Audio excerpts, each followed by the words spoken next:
Hi guys, sorry about that. Sorry. Sorry, I'm really sorry. I'm here though. I'm here. I'm late. I'm 30 minutes late, but I'm here. I had to put my face on. I'm making more of an effort. Now that I'm unemployed, I can make more of an effort. So I have been putting on makeup. I've been putting on makeup now. So that's why we're here. Um, a little bit late, but we're here nonetheless. A whole hour late, but we're here nonetheless. So, welcome everybody. I hope your weekend has been doing well. and yeah, I hope everyone's hanging in there. It's been a week. You know what I keep thinking about? How the aliens are supposed to invade New York. No other place, but specifically Manhattan, New York. Or there's an alien spacecraft that's supposed to invade New York City that is as big as the size of Manhattan, and they're due to invade us in November. And I don't know. Sometimes that lives rent free in my mind. Like, if we're really prepared for an alien invasion. I don't think we are, but at this point, it kind of is what it is. Like, whatever, you know. But I do be thinking about that a lot. I do think about it because one, if there was an actual alien invasion, I don't think they'd tell us. Two, I also think that this is a distraction from a lot of the stuff that's going on right now. Some people will say that it's the distraction from the Epstein files, which I kind of believe a little bit because it seems like the people in office or the president in office wants us to forget about the Epstein files, I guess. So, because he's in them and he allegedly, and he doesn't want people to find out who's on the list, who he was affiliated with, which is crazy because that whole party, like a lot of the people who voted MAGA are gun ho about the Epstein files and being vindicated and who was on that list, and them thinking that specifically that like just Democrats are really on that list and nobody else, when that's anything but the truth. It's not just Democrats that are probably on that list. It's probably Republicans, high government officials, people with a lot of money and resources. It's both sides. But I guess they were gun ho and thinking that no, Trump is gonna vindicate us. Trump is gonna release the Epstein files, and then come time to release the Epstein files and nothing happens. He's like, let's just change course. Let's just worry about something else. Worry about something a little bit, a lot different. Nothing having to do with the Epstein files whatsoever. And ever since then, it seems like there's this distraction after distraction, keeping people from understanding who was on the list or any more details about what's going on.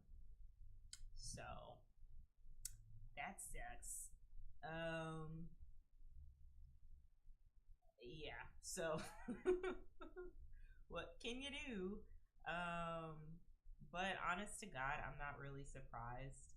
I think we all need to realize that like both sides of the political parties don't have our interest at heart. Like they just don't care about us. You know what I mean?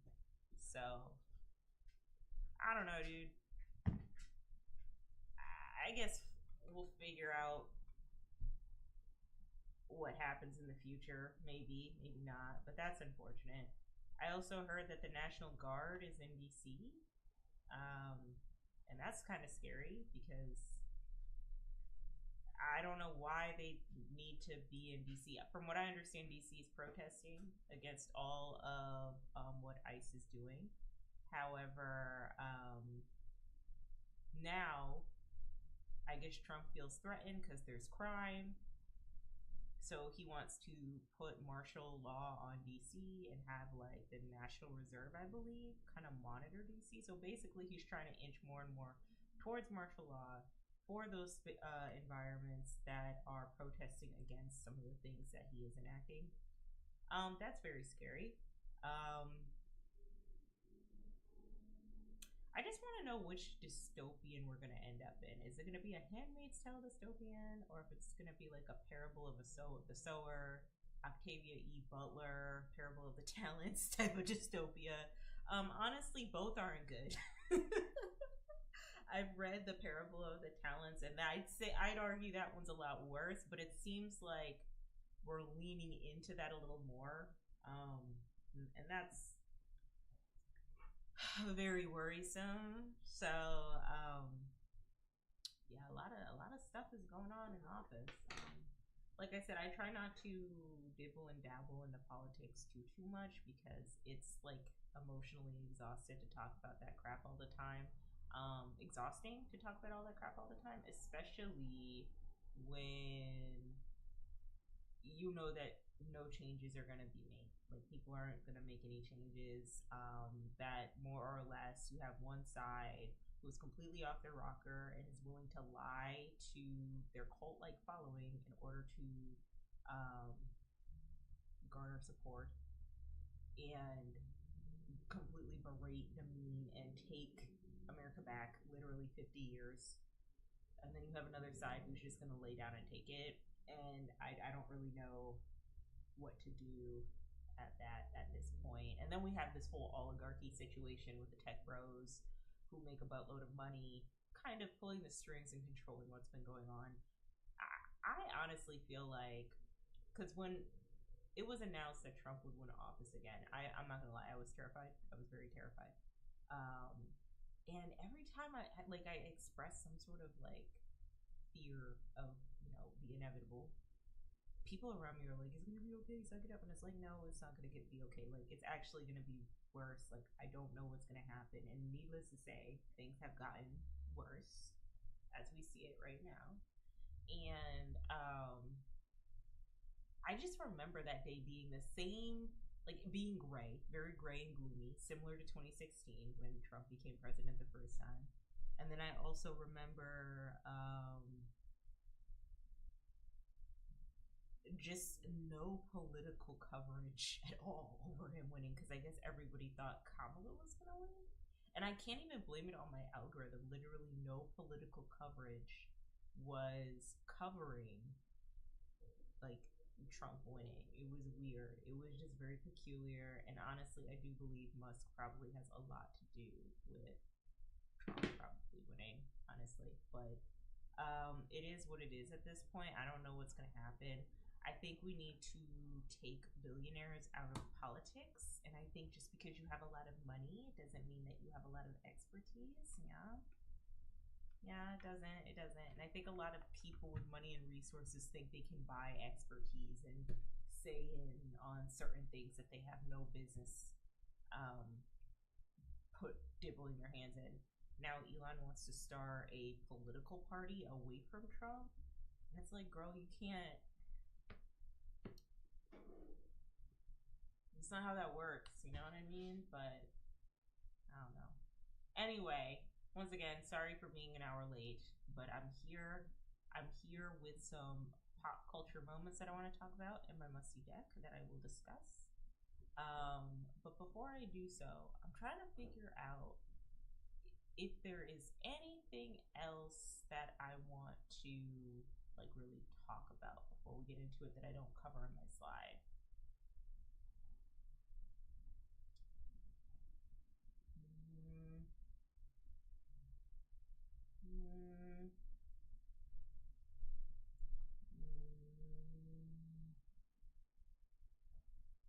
Nah. All right. So anyway, I'm gonna get started. So without further ado, it is time for the Hey Exes, What's on Your Mind Musty Deck series, a collection of unhinged thoughts I have had during this past week, usually based off of pop culture highlights and moments that I would like to put my hearsay and my input in. This is where I talk about, like I said, celebrity pop culture moments, and this is also where I talk about some of the media I have been consuming, whether that's books, music, movies, television shows, whatever I'm interested in, I talk about and express my thoughts on. I like to do these decks every stream, for the most part. Sometimes if I'm like really tired and I don't have anything prepared, like there won't be a musty deck. I like to call them musty decks because I mean the setup is pretty musty, but you know it still gets the point across. But it's just me talking about things that have happened and things that I am watching, consuming, and how I feel about them. You know what I mean? So, without further ado, let's get started.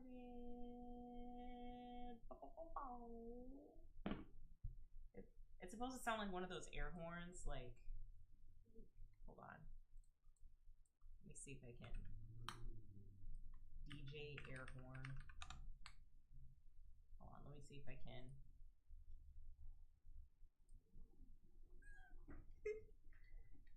I gotta see if this DJ air horn is gonna work.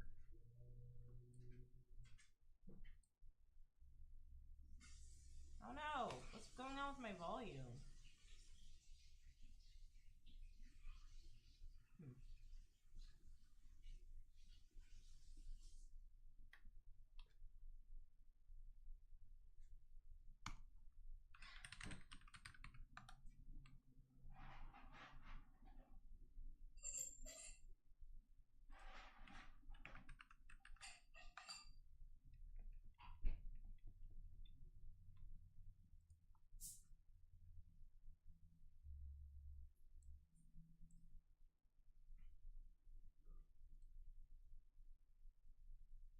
Wow, my volume isn't working. That's weird.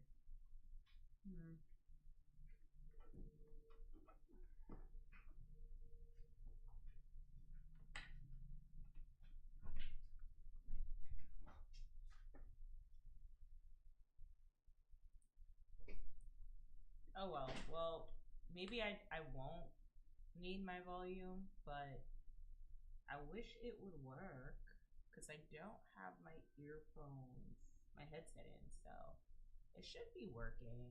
Hold on. 1 second, guys. Hold on.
Bro, how long have I been muted for? Oh, you can die for my lips? Thanks, man. Oh my god. Oh my god. How long have I been muted for? Probably since I've done the air horn. Damn. Damn. I'm sorry. No, California 22357 on Twitch. You're like the only one here on Twitch, so God, I gotta get through everything again then. If y'all couldn't hear me, dang. Okay, it's fine. It's fine. So anyway, thank you for joining me. Thank you for talking about my lips. Yeah, they're pretty luscious. I'm not gonna lie. I could die for my lips too. But I used to be very insecure about my lips until I learned how to overline them, and now I too could die for them as well. So okay, what's going on with me? Because I gotta restart this shit. I gotta restart this shit. So this is a collection of thoughts that I have during the past week.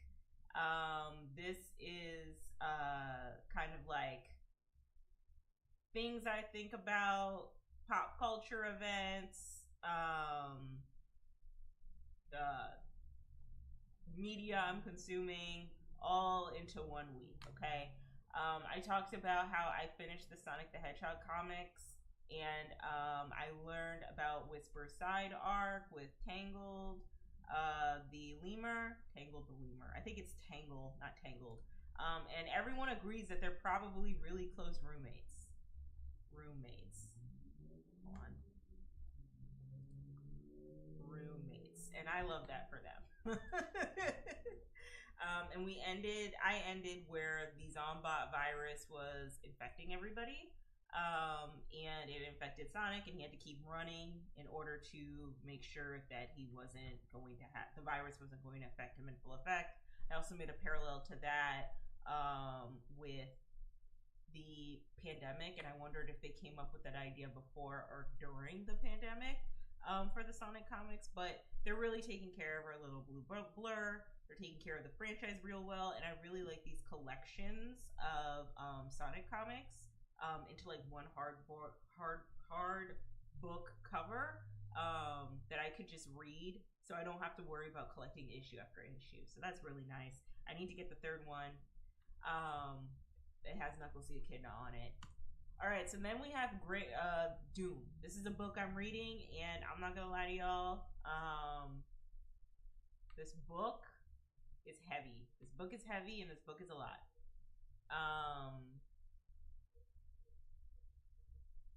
Yeah. So I'm only on page 65. I told myself I'm gonna make it to page 100, and then I'll read some other books. But I'm trying to stack up on a healthy book collection to read during the Halloween season. So if I can't make it to page 100 by tomorrow, I'm just gonna hop into those other books because Halloween's coming in like 40 days, y'all. So after that, and I also mentioned how this book is like really heavy. Like it's a very heavy book, and it's very like detailed, but it also has like words in it that you don't know.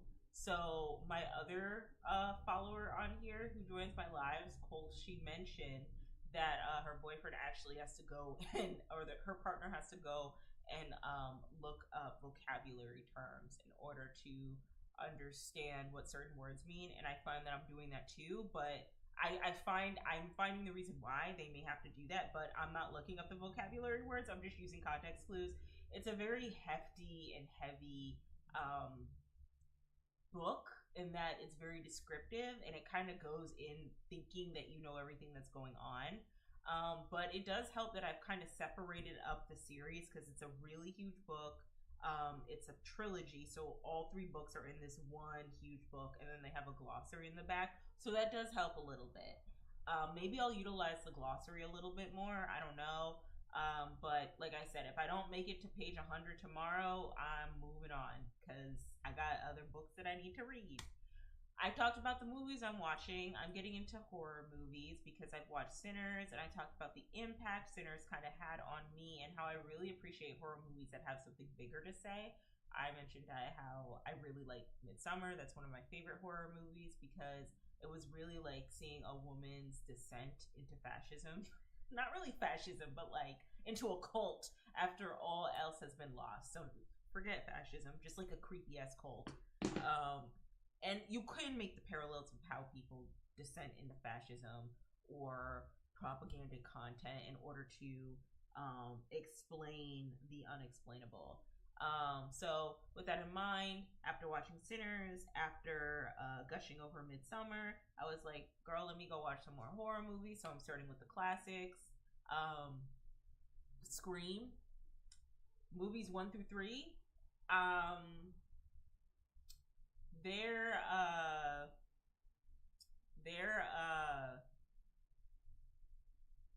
not that good. The first one was good, but the third one wasn't that great. The third one was cringe. And I also think with Scream that the movie is supposed to be a parody of scary movies and slashers. And like you can see that in the first movie when one of the characters has their monologue about who's supposed to get murdered next in a scary movie and if he's gonna see Jamie Lee Curtis's boobs and all that. So I kind of get it. I kind of understand. But after like the second and third movie, it starts to like the I could no longer suspend the disbelief. It's just wacky that this like Ghostface character keeps following Neve Campbell's character everywhere she goes. Like it's just a little extra. I would have appreciated a Scream movie where instead of it following the main character or the final girl character everywhere and she obviously lives, just like I don't know, like the whole Scream universe works where it's based off of a movie that was based off of a show that was based off of the actual murders that occurred. So I would have really appreciated it if like I don't know, they just had a different ghost face in different universes, I guess, or like in different areas that didn't have to do with the previous characters from the movie. I don't know if that's like a consistent horror trope, but like I don't know. I would have appreciated that. That would have been nice to me. Nice for me.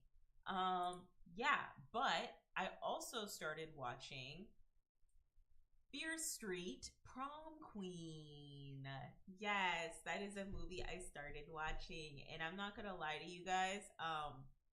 So I have a story about Fear Street. I believe this is like R.L. Stein's like adult fiction novel. It has to be. Yeah, it's R.L. Stein's adult fiction novel. Yeah, Fear Street, The New Girl, Fear Street, The Betrayal. This is like adult Goosebumps, right? R.L. Stein is the creator of Goosebumps, okay? And he had like the Goosebumps books that were for kids, right? Which had the miniseries. It was just like light-hearted, creepy books that you could read in like a couple of days as a kid, right? But then the R.L. Stein books were like for teenagers. And they were called Fear Street. And the boy who ate Fear Street. Girl, who's eating Fear Street? Why would you want to eat Fear Street? But anyway, I started reading these books as a kid. I don't remember which one I read, but I started, reading these books because, I wanted to pretend I was grown and I wanted to read like some more mature-ish books, and like Goosebumps was cute and all, but it didn't hit the way I needed like R.L. Stein's books to hit, I needed the Prom Queen or the Sleepwalker to hit. And so I'm reading my little R.L. Stein book, right? It's also a lot grittier and gorier, which I will say that the actual movies do honor. Like these books are obviously made for like teenagers. Like edgy teenagers, I guess, teenagers who really like horror. And they don't hold back on like the gore or anything. Like the murders are pretty like, oh, that's painful, right? But it's just like, I have some qualms. I think the better Fear Street was the 3-part trilogy, the 1994, the 1978, and the 1666. I think this trilogy was all really good. But I think that the Prom Queen Um, the prom queen. Yeah, we'll talk about it. But yeah, I wanted to read Fear Street when I was younger, when I was like 8 or 9, and my uncle was a pastor, and my aunt ratted me out. Actually, fully grown woman who was like in her 30s ratted me out, and was like, "You shouldn't be reading that. That's not good for you to read. That's like bad for your spirit." I grew up like socially conservative Christian family, so this was obviously this was considered demonic. So my uncle's a pastor. He pulls me aside and he says, "I can't read books like this. I can't read books like this because it's going to destroy my spirit. It's not good for me.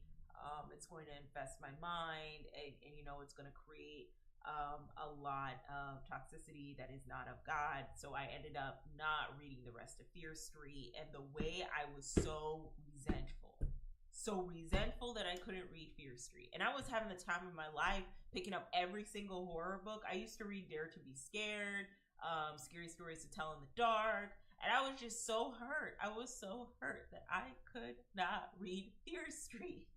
Because I liked it. I liked the bird. I liked the unalivings. I liked the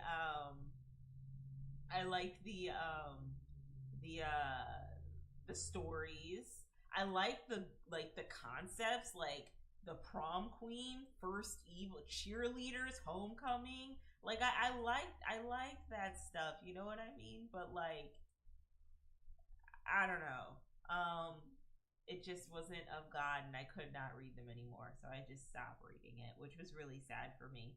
However, I got back into watching Fear Street when it arrived on Netflix, and so I watched Fear Street Prom Queen because it's set in 1988, and I was like, oh, okay, so it's gonna give like some Lisa Frankenstein type of energy, right?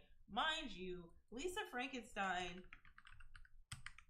was for the girls, okay, and so it's gonna very much so like give you that like 80s vibe, right? Like this was set in 1989, and like already the wardrobe just very much so gives like 80s, 1989, even the color palette, the hair, the wardrobe, right?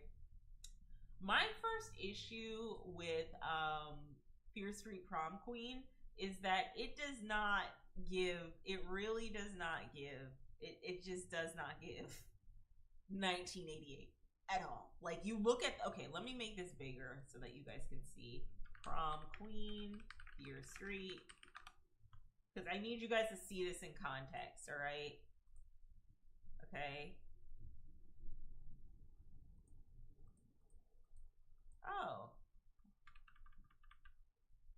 Oh god, the quality is bad on that one.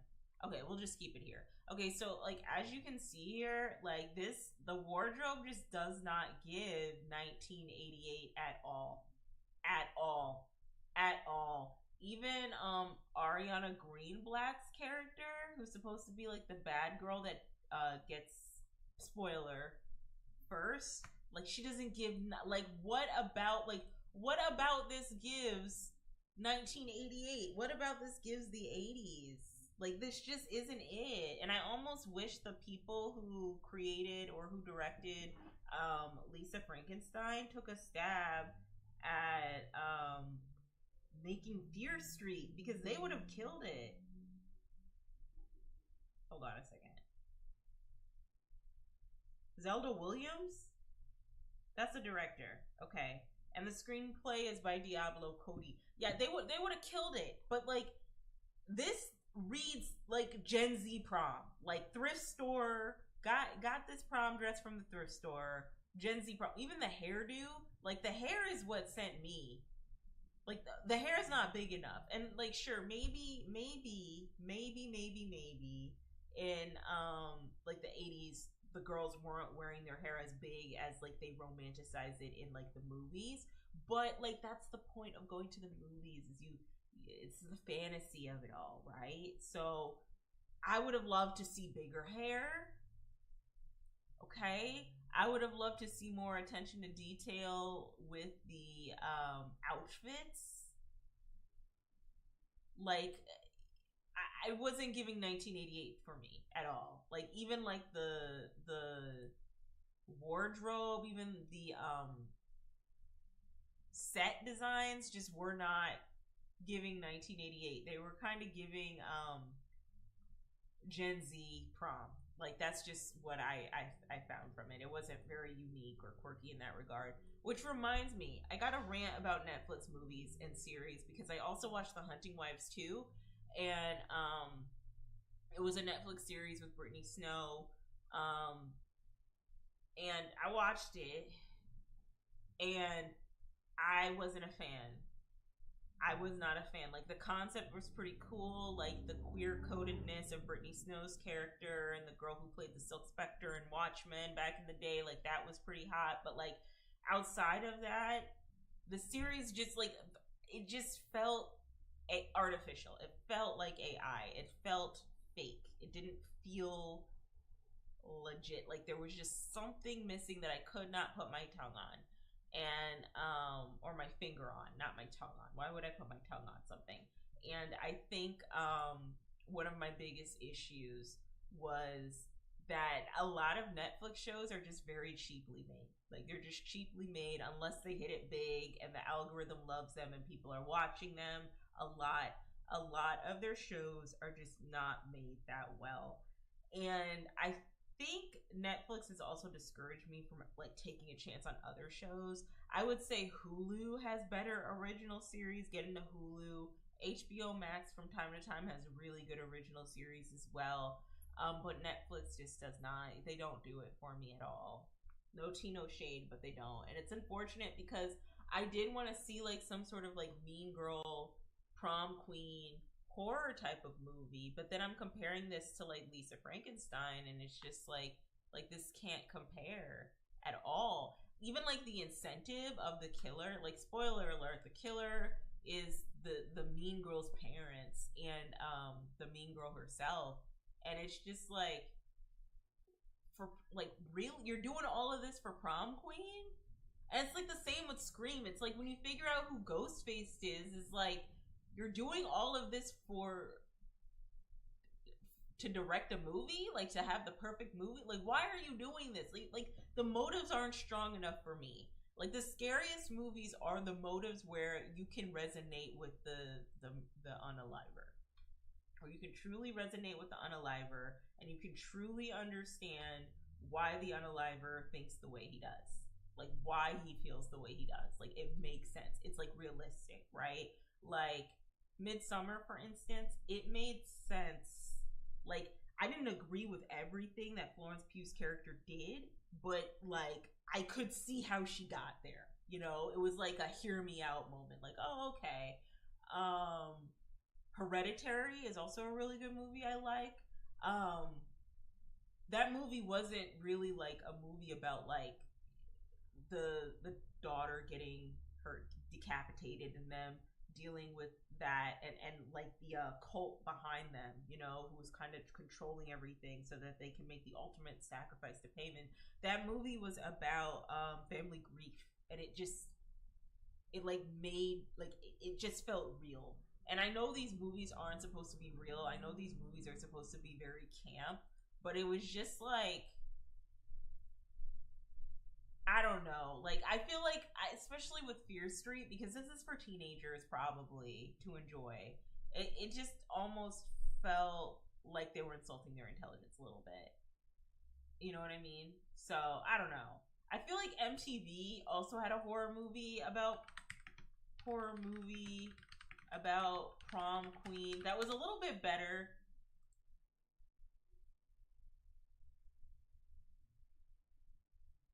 My Super Psycho Sweet 16. I think that's what it was. Yeah. When was it made? 2009. I think I was watching. Yeah, and I don't know. I resonated with this a little bit more.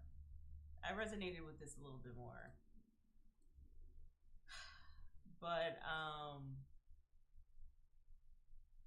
yeah.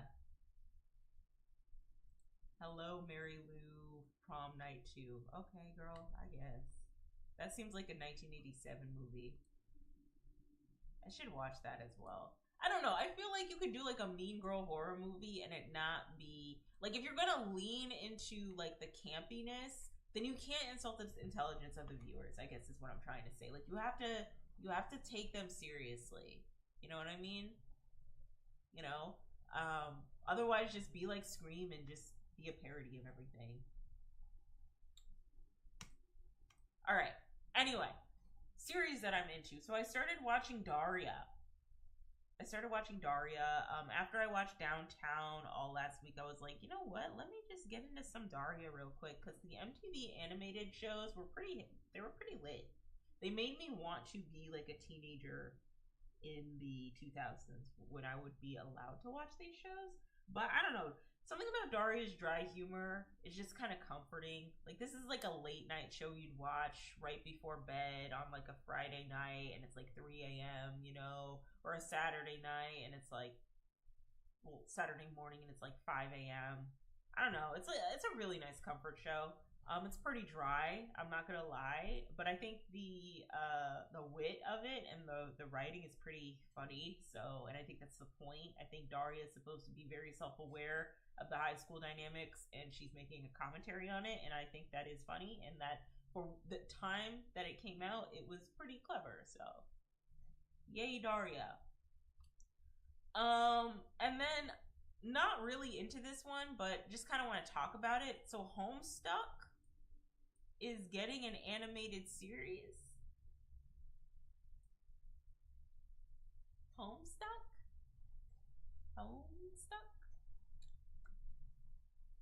is getting an animated series, and I just don't know. Vivzy Pop is animating it. She animated. Oh my god. Oh shit. I had the timer on, excuse me. So Vivzy Pop is animating the series. And here's the thing about Homestuck, okay? I never watched it, or I never played the or interacted with the website webcomic when I was younger. I just heard about it in passing when I was in high school.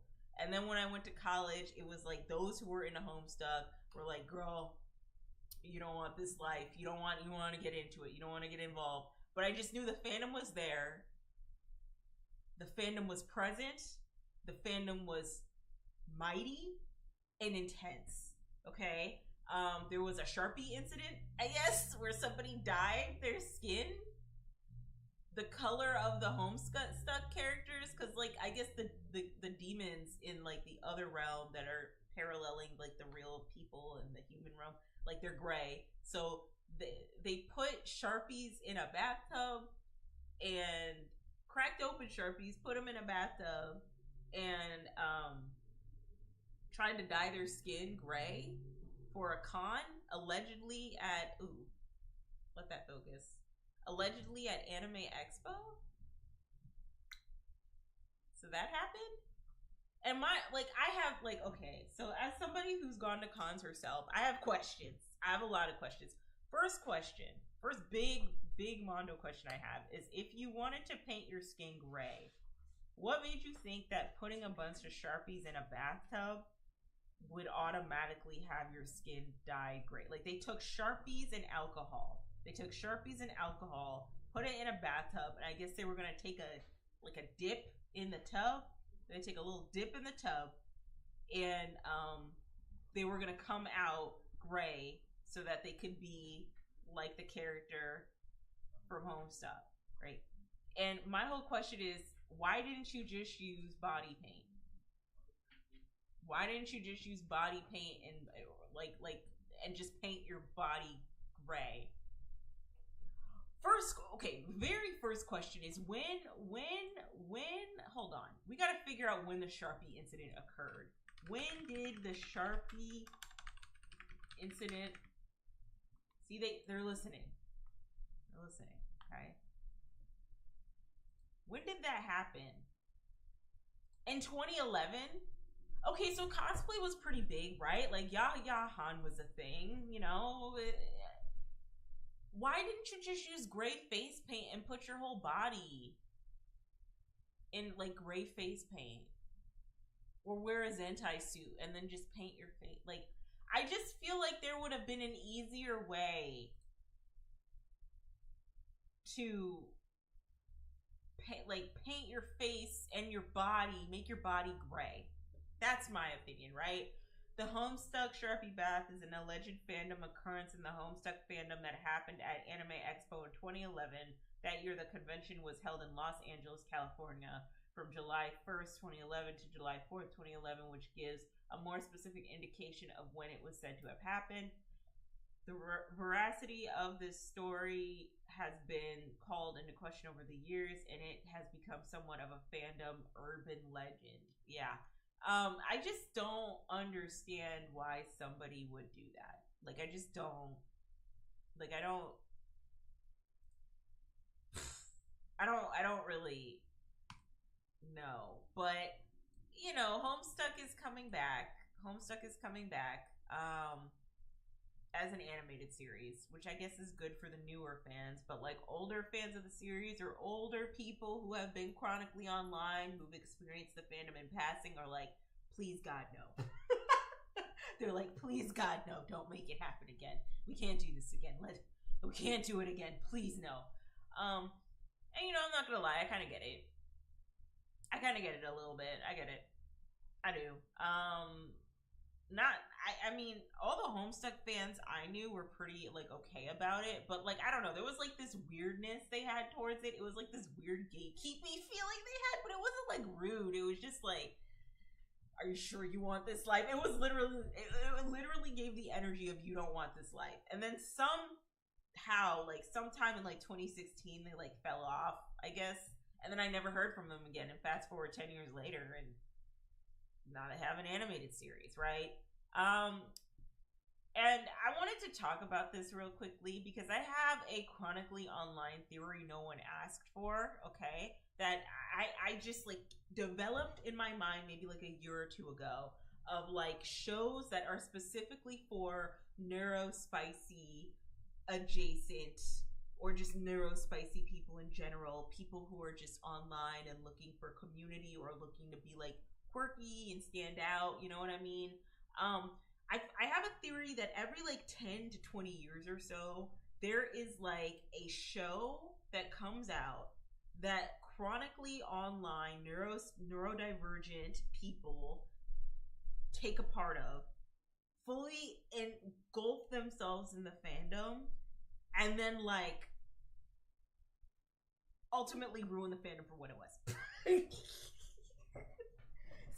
Sometimes they ruin the fandom for what it was, or it just like kind of just runs its course, and there's like a beginning of the fandom, there's a middle of the fandom, and then there's an ending, and we move on to the next big thing. Okay, hear me out. Let me explain my case. So here we have three shows to signify three specific time periods. Okay, three shows, three different time periods. All right, so we got Invader Zim. Okay. That came out in the 2000s. Really, I think it came out in the 90s, but it got popular in the 2000s, okay? As soon as Invader Zim came out, scene kid culture was a thing. The subculture of, like alternative fashion. Scene kid was a thing. Invader Zim, Gur was everywhere in Hot Topic. He had his own section posted up in Hot Topic. To this day, I even think that he still has his own section. Shout out to Gur. And just, like, Invader Zim, like merch in general, was wreaking havoc in Hot Topic, which was like the #1 alternative space at the time, an alternative shop, punk goth shop at the time, I guess you would argue, right? So, but it was like really popular amongst like you know, chronically online, like, you know, internet subcultures, alt subcultures of the time, right? Like they were really popular. Neurospicy people looking back, like looking at Zim, the dynamic of Zim and Gur, and Gur yelling random shit. Yeah, like that's a show they'd probably be into, right? I'd be into it. So, yeah, that was the big show of the 2000s, right? And it had its following, it had its cult-like following. Girl, everyone was wearing Gur merchandise, Gur t-shirts, Girl hair clips, girl backpacks, girl keychain, girl was everywhere, child. Okay, in the 2000s, you could not fuck with girl. You couldn't tell girl nothing. And Invader Zim was big back then. And I think it's also because a lot of people appreciated the comic artist. I'm gonna look up his name real quickly. Hopefully I don't butcher his name. I probably won't. Oh man. Okay, it's Gionin Vasquez. I wonder if the Honan C. Vasquez. Maybe the J is silent. I'm sorry. Okay, so now I gotta look up how to pronounce Honan. How to pronounce Honan. Oh, okay. They have like a whole video on YouTube. Hold on.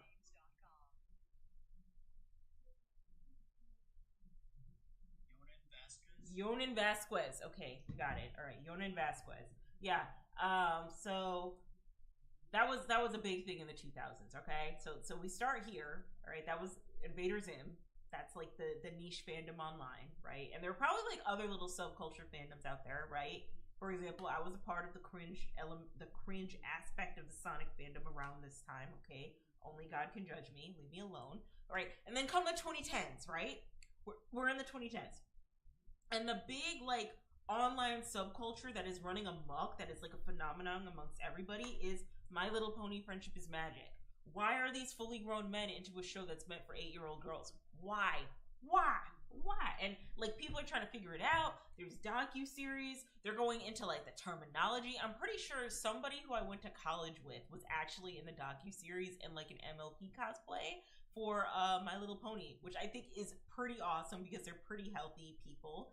And I had a friend in college who drew a lot of little My Little Pony fan art, and he was like into My Little Pony after like it had ran its course. So I knew he was cool people because I'm not gonna lie, a lot of people probably got into MLP because they were just chronically online and obsessed with 4chan, and that's kind of how the fandom developed as it did on the internet, where there was like, you know, fully grown men indulging in this show meant for girls, and there's nothing wrong with that. It's just that it got to a point, from what I understand, where the show started pandering more to the fully grown men than it did to the young girls that it was meant for. And then they started doing creepy stuff like Not Safe for Work Scootaloo, which is like Applejack's cousin or sister who's like 5 in the show, and it's like, hey, FBI, open up.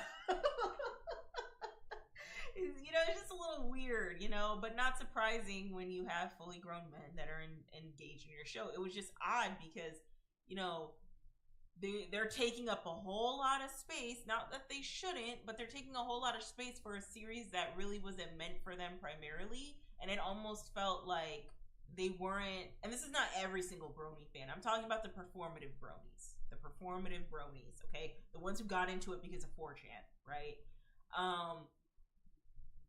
And because it would be a joke, right? It just felt like they took up a lot of space and demanded a lot from the series that really wasn't intended for them in the first place. But that was the hit show that was popular, that everyone was obsessing over and really into, that was also neurospicy AF, that people got into as well, right?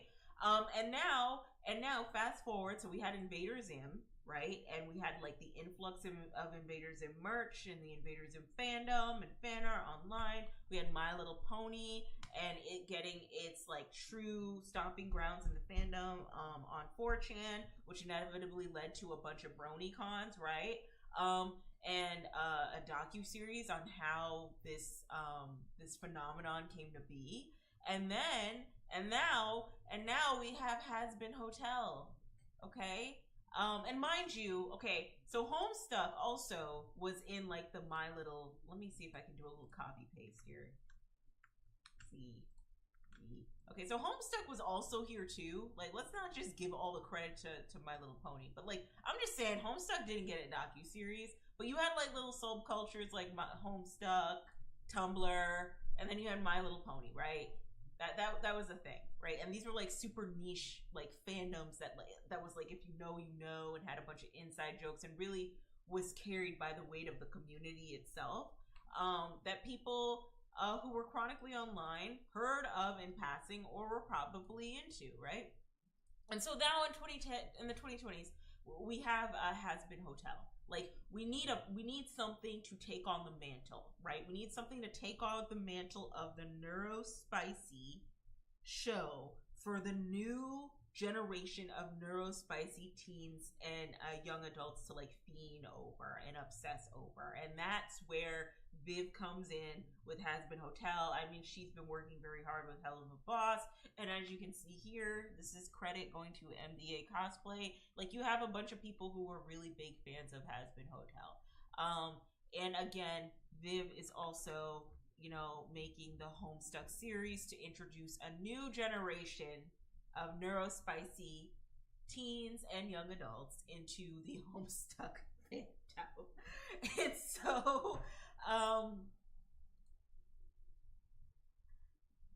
my theory is that every 10 years, every decade or so, there is like a prominent neurospicy phenomenon or series or show that the neurospicy folks get involved in, especially the ones who are chronically online, who are looking for third spaces. They get into it, they obsess over it, and it has this little moment in the sun, and who knows, in like 2030, we'll get a new show, right? But it happens every 10 to 20 years. We get like a new neurospicy, I don't understand why this is super popular, but if you're chronically online, you kind of get it type of show. And that is where Has Been Hotel stands, at least for me. I've mentioned this before. I appreciate the effort that Viv has put into a lot of her shows, Hell of a Boss and Has Been Hotel. But I'm not gonna lie to y'all. Like, I'm really not gonna lie. I don't think it's that good of a show. Like, I don't. And I think the writing isn't that good. And I think the problem I have with a lot of Viv shows is that the singing is phenomenal and the voice acting is great. But maybe because it was only like an 8-episode contract for Has Been Hotel, that she kind of had to rush along with the story. But also, I think another issue I have is that it feels like Viv makes shows with adult TVMA themes, but waters it down so it's digestible for like 17 and 16-year-olds to enjoy. And when you're trying to compete in like the adult animation industry where you have other shows who cover very mature topics very well while also being funny and entertaining, it gets really hard to like, you know, give this show grace, I guess. It's, you know, it's good for what it is and what it represents. And like I said, there needs to be a third space for the new neurospicy teens. But there were just some scenes, like for example, Angel's whole arc with Valentino, is pimp, or their pimp. I was just like, that's weird. That's weird. Like, I don't know about that, man. I don't know about that. And I chalk that up to bad writing because I think there's a way that she could have made that dynamic of Valentino obviously being in an abusive relationship portray better in song and dance and all of that, right? But like, I just don't think Viv has the range yet, maybe. I don't know. And then also another thing that I've noticed with a lot of indie animators, so I'm going to tie this in real quick with the Age of Aquarius because, not Age of Aquarius, no, not that one. Age of Scorpius. Yes, this really bad book that Audra Winter wrote and like Book Talk ate her up on. I'm going to tie it in. I'm going to do a tie-in, right? Something I've noticed about indie creators who make like their own independent book or who make their own independent series, television show, whatever. Ooh, let me throw in Rooster Teeth, okay? Let me cook here, cause I'm gonna tie it all in. You just gotta believe in me. Rooster Teeth is no more, guys. Did you know that? I did not know that. But like Ruby is a good example. I have beef with Ruby. I do not like Ruby at all. Okay, all right. So I'm gonna tie it all in. Okay, so what does Has-Been Hotel, Age of Scorpius, and Ruby by Rooster Teeth all have in common? Okay, what do they all have in common with each other? What they all have in common is what I suspect a creator of said series, or group of creators of said series, that has too much of an ego to not know when the story is actually good versus when their fans are just hyping up anything that they want, that they create, because it's just them and they like their art style, or they watched their shows before, or they saw them from humble beginnings and developed a parasocial relationship, right?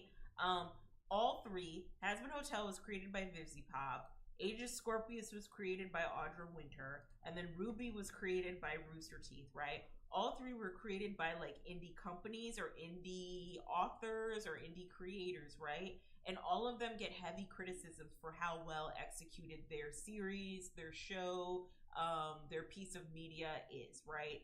In this case, Audra Winter came out with a series that was awful, I guess.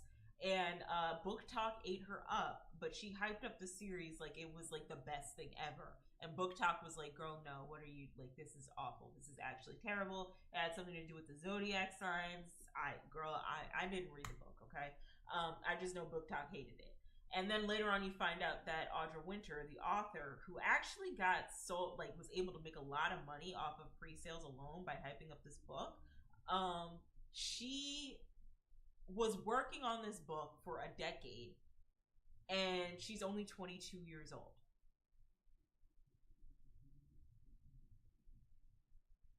So that means that she was working on this book since she was 12 years old. And nobody like G-checked her and was like, hey, I know that this is like your baby and you've been working on this since you were 12, but like, you might want to change some things up. So like, it's not, you might want to just work on some things, girl. You know what I mean? And I guess she said, nah. And then hyped up the book like it was the best thing ever. People bought the book on pre-sale, which is y'all's first mistake. Y'all's first mistake is not reading like an excerpt and being like, okay, what is this book about, before reading it. Y'all bought it on pre-sale, and then like they tore her a new one. She was able to make $100K alone just on pre-sales and hyping up the book, but like nobody G-checked her. Maybe because she kept it close to herself of like, hey, this book that you started writing at 12, how about we rework some things, maybe make a different story, maybe focus on something else to like let's not hype up something that has been in development before you were of legal age to vote or drink. You know what I mean? Like before your frontal lobe even considered developing, before you even knew what a frontal lobe was. You know what I mean? And you got Age of a Scorpius, and granted, everybody like ripped through her and said this book was horrible. And I think they said it was horrible because of how she hyped it up, right? Ruby, on the other hand, was made by a group of people from Rooster Teeth who originally made Red vs. Blue. They worked with an animator named Monty who honestly was the backbone of the show. He was the best thing of the show, right? And then like he passed away, unfortunately. Rest in peace, King. And then you kind of started seeing that the show wasn't as good. At least I saw before Monty even passed. I just kind of knew that this show wasn't as good as everyone was hyping it up to be. But like all the fan bros of Rooster Teeth were like, nah, this is it, man. This is it. And it's like, okay, if you like this show because of the fight scenes, okay, sure. But like story, plot, this isn't that good, good marketing on their end for like, business. But even like, I'm so sorry. Even like the voice acting was ass. Like the voice acting was ass, guys. The voice acting was not good. And I think you know that the voice acting was not that good. And like, what can save a show, right, is like strong voice acting, even if the series isn't that good and the writing isn't well done. But like, people were probably blinded because, you know, they knew about Monteum, which again I think saved the show and was probably the best part of the series. But also they knew about Rooster Teeth and all the awesome things that Rooster Teeth has done. And like, they were so used to watching them on Red versus Blue, they were like, oh hell yeah, let's watch Ruby and see where it goes and see where it takes us, you know, whoop de whoop, right? And then needless to say, okay, the show didn't like people. I think as we grew up and got older, people started realizing that the show wasn't as good as we thought it was, and that we were seeing it through rose-colored glasses because, you know, this indie studio developed that was originally on YouTube, and they were able to make their own anime series. But the problem is with that is you got a bunch of people who are not experts in like good storytelling, good character development, all of that you end up getting a bunch of dude bros that want to make their own fan fiction, creating their own like similar Avatar: The Last Airbender type of show, and it not really working because they're pulling from a bunch of anime tropes without really understanding them, or just pulling from life and movies alone. You know what I mean? So yeah, and again, this came from like an indie animation studio, Rooster Teeth, or an indie media company, right? Age of Scorpius came from an indie author, and Has Been Hotel, right, is coming from an indie animator, which I've heard a lot of crap behind the scenes about how she pays her animators, because I've known some people who've worked on the series. I've also heard some like drama with her drawing Shoe on Head and Blair White, and like her writing not being that good. And I think if anything that is true is she did draw Shoe on Head and Blair White. I don't know why, but I guess. But then also like the writing probably, no, it's not that strong. But the voice acting is really good. The fandom's really strong. And I don't know, the way I look at it is that if Ruby and Age of a Scorpius are able to get like some sort of backing, then maybe Viv can, I guess. I don't know. But like, more importantly, something I noticed about a lot of indie animators who I guess haven't really worked in like where it feels like they haven't worked in a setting where they have to take constructive criticism over their bodies of work, is that their egos get too big for like the context of the story, and what ends up happening is that the story ends up failing, or the writing ends up falling short, or we all wake up one day when we're no longer into hell of a boss universe content, and we're just like, oh, that wasn't really a good series, this wasn't really well done, you know what I mean? But hey, it's here now. It is what it is. Homestuck exists. It existed back then. It's gonna exist again, and now with this pilot, and you know, that's just what we're dealing with, okay? Like I said, every 10 years we get a neurospicy show for the neurospicy nuggets. So get into it. So, yeah, that's that on that. All right. So, here's a docuseries I watched not even 2 hours ago, more like 5 hours ago when I was working on this deck. And I think it's going to be relevant to the big, huge topic that I'm going to talk about, which is the Cardi B versus Samira incident, right? Okay. Fit for TV, the reality of The Biggest Loser. So this series went behind the scenes of what happened on Big Brother. Or not Big Brother, The Biggest Loser, girl. Excuse me. The Biggest Loser was a weight loss show that aired in the 2000s, right? Um, and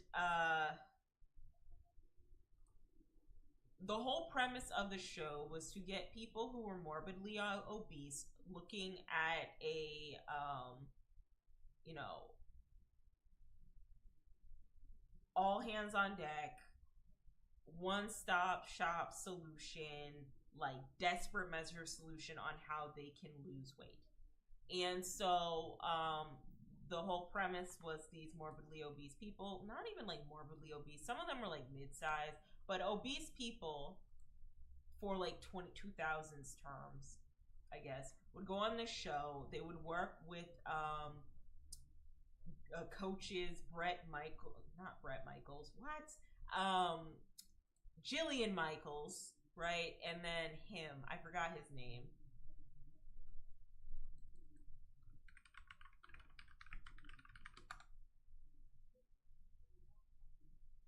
Jillian Michaels and Bob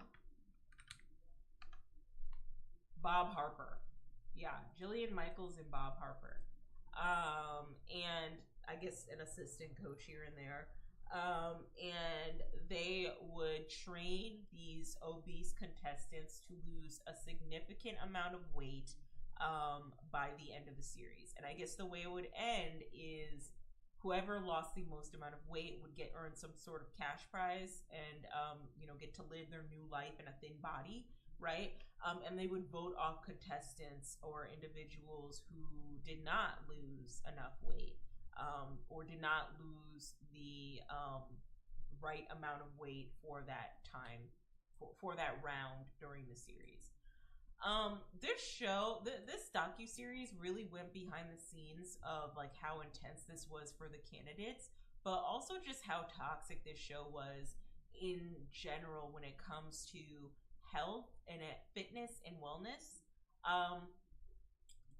I heard the show producer, speak on the show, and he was saying that he was inspired by going to the gym one day and looking at this dude or this person who wrote a letter saying that they were morbidly obese and they were absolutely desperate to lose weight. If anybody can train them, please help them, right? And that's how the show came to be.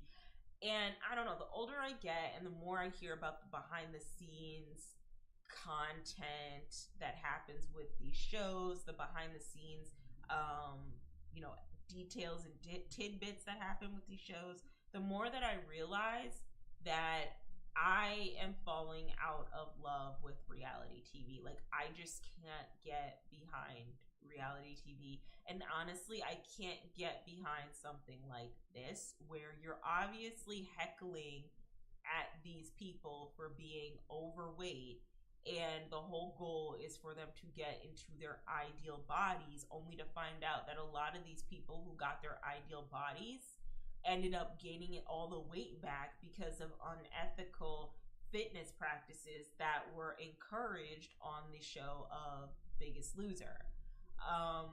Even the way the coaches were yelling at and berating these people, even like a lot of questions that I also had was like, was there blood work or a CT scan done for the contestants to ensure that they were in good enough shape to do the Biggest Loser, right? Also in this docu-series, you find out that some people were encouraged to eat caffeine pills or take caffeine pills, which are incredibly dangerous to take in order to lose a buttload of weight that allegedly the assistant coaches would give some of the contestants so that they could lose more weight. They put them on super strict diets of like 800 calories a day. And then you hear how the physician, the medically trained physician, I forgot his name. Let me see if I can look it up. Bye-bye, Ruby. Bye-bye, Age of Scorpius. Biggest Loser. Trained physician. Robert Huizinga.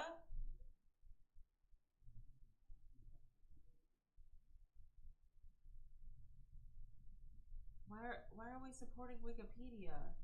What's going on? Are they getting rid of Wikipedia too? This is how it starts, guys. They gotta start getting rid of free information. I just want you to know that. Anyway, Robert Huizinga, he was like the only like tried and true like physician on there that was hoping that the producers and the trainers would listen to him when he said what was right and what was healthy enough for these contestants. So he would go in and he would encourage. Is there a picture of this man? He would go in and he would encourage the there he is. That's the guy. He would go in and he would encourage Bob Harper, Jillian Michaels, and the producers to have the contestants on a diet of anywhere between 1,200 to 1,500 calories per cut, which I don't know. I mean, that's kind of pushing it, but like whatever. If they were trying to lose a significant amount of weight, and they would put them on 800 calorie diets. So they were starving these people. They were making them work out a ton. And then when it was all said and done, they were also encouraging them to go on caffeine pills so that they could lose even more weight. And because the stakes are high, they want to win the competition, they want to win the contest. They are trying to go to drastic measures to starve themselves in hopes of winning the competition. But then when it's all said and done, once they've lost all the weight that they need to and won all the cash prizes or gotten all the accolades, right, they've gained all the weight back. And this docuseries went into detail as to why. It's because your body can't sustain itself on eating such a low amount of calories and then trying to work out in the way that they did. Inevitably, your body is going to relapse and is going to end up gaining all of that weight back. So a lot of what The Biggest Loser was encouraging was just really bad practice in health and fitness, and really glamorizing and glorifying the idea of being skinny, and that body only being the acceptable like body type over just being healthy. You know what I mean? It was all about losing a buttload of weight, and to me it looked like it was all about losing a buttload of weight, and it was never really about living a healthy lifestyle that's sustainable for the rest of your life. You know what I mean? And so another good example is Rachel Fredrickson. I was looking at her while I was working on this deck, and they went into detail about her and how she was on The Biggest Loser, and she used to be a competitive swimmer, and then she gained a lot of weight, and then she said she wanted to lose the weight, right? Sarah Fredrickson goes on the show, and she ends up losing a buttload of weight to the point where it is unhealthily skinny. And that's when people check and clock on Twitter, and they're like, girl, like, her current weight is 105 pounds. No one should be 105 pounds, right? But, you know, I guess she was committed, and she lost all this weight, and everybody online was like, girl, this is not healthy. Like, what is this show encouraging for her to lose this much weight? You know what I mean? And talking about how there are, you know, young girls and teenagers who look up to her, who are probably looking at this show and thinking, you know, this is what beauty is. This is what being accepted is, right? And that's like really unfortunate. Now she looks a lot healthier. This is a present photo of her. She looks way, way more healthier. But like, this should not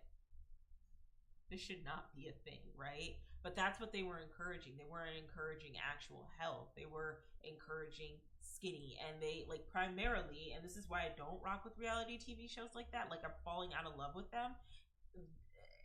They care more so about telling a good story first before they actually care about the health of their contestants. And you could argue to the cows come home, well, they signed their rights to be on that show. They signed their rights away to be on that show. You know, they knew what they were getting into when they signed up and all that other crap. But like, at what cost? Like, very easily somebody could have been unalived. I believe Tracy is her name. Tracy, Biggest Loser. Which, her story was so sad because she was like, maybe if I lose this weight, maybe my husband will love me. Because apparently, you know, her husband was cheating on her, and she was taking care of the kids, and she just kind of felt sidetracked in her life.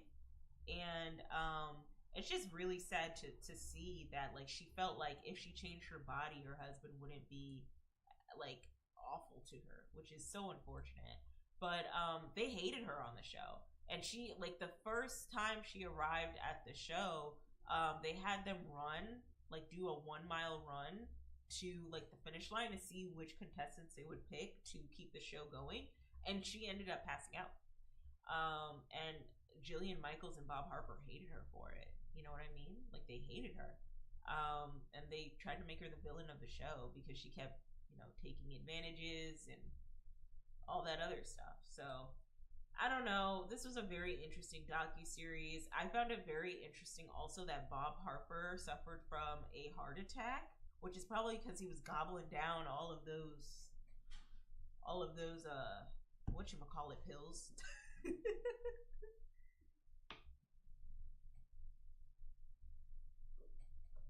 He was probably gobbling down all of those caffeine pills, but like, glad that he's still with us. But like, one of I think they're like a fat activist, they spoke on the issues and concerns with the show, and one of the biggest issues is that they villainized obesity, and that if you gained a lot of weight, not only are you socially acceptable, but you're not deemed healthy, which to an extent you could argue is true. But then you have the fitness coach Bob Harper, who's suffering from a heart attack, who's, you see visibly, is like in very good shape, right? Ends up suffering from a heart attack, and is being impacted by the same health concerns that we put on fat people. You know what I mean?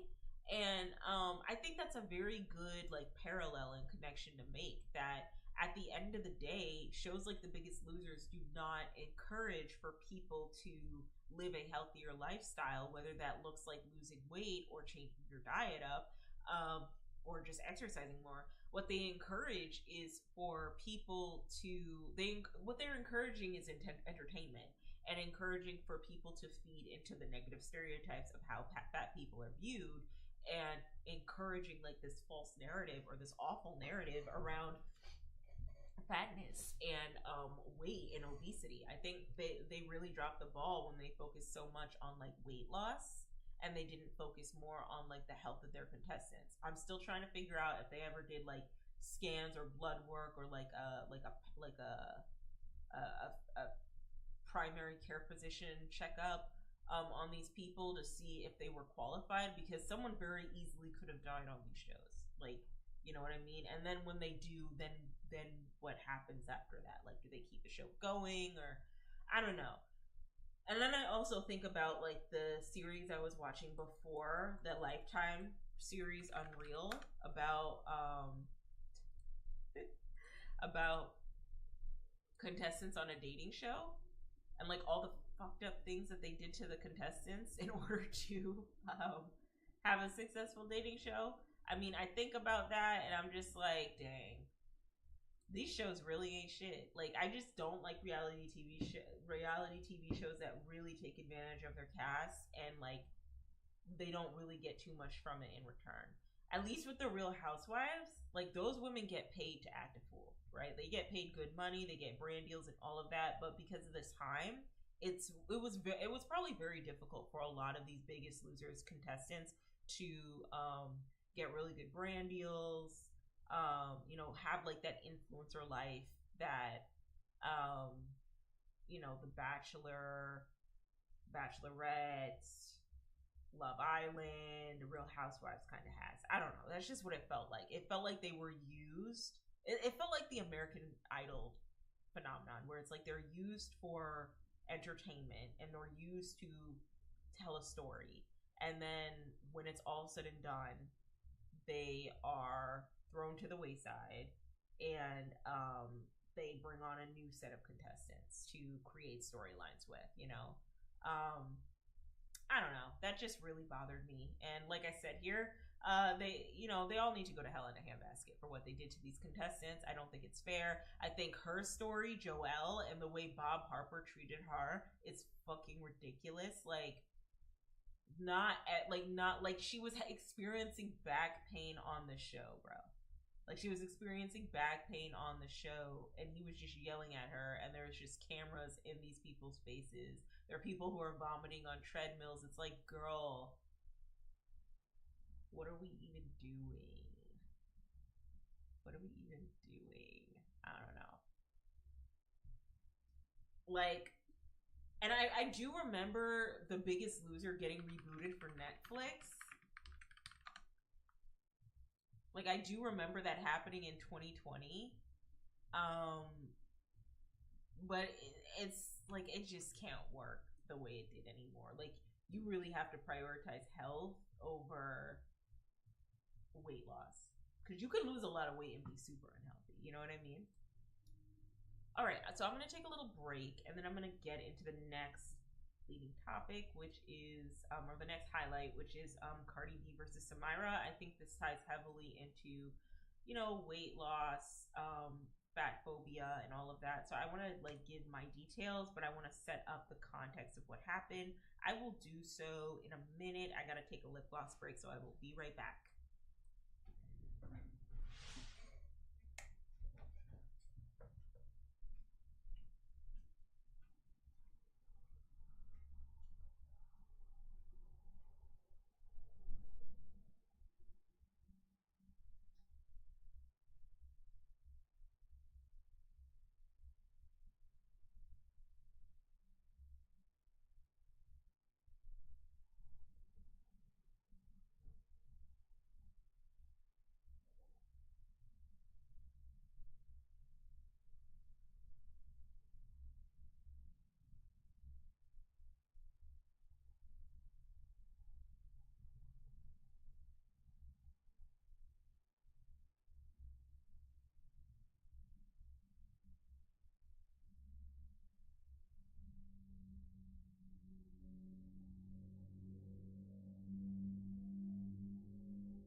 Okay, we are back. Let me see if I can.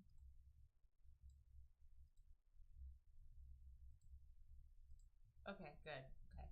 Hi, guys. So we're back. Okay, so this is going to be the climactic point of the deck series that I'm doing, where I talk about what happened between Cardi B and Samira.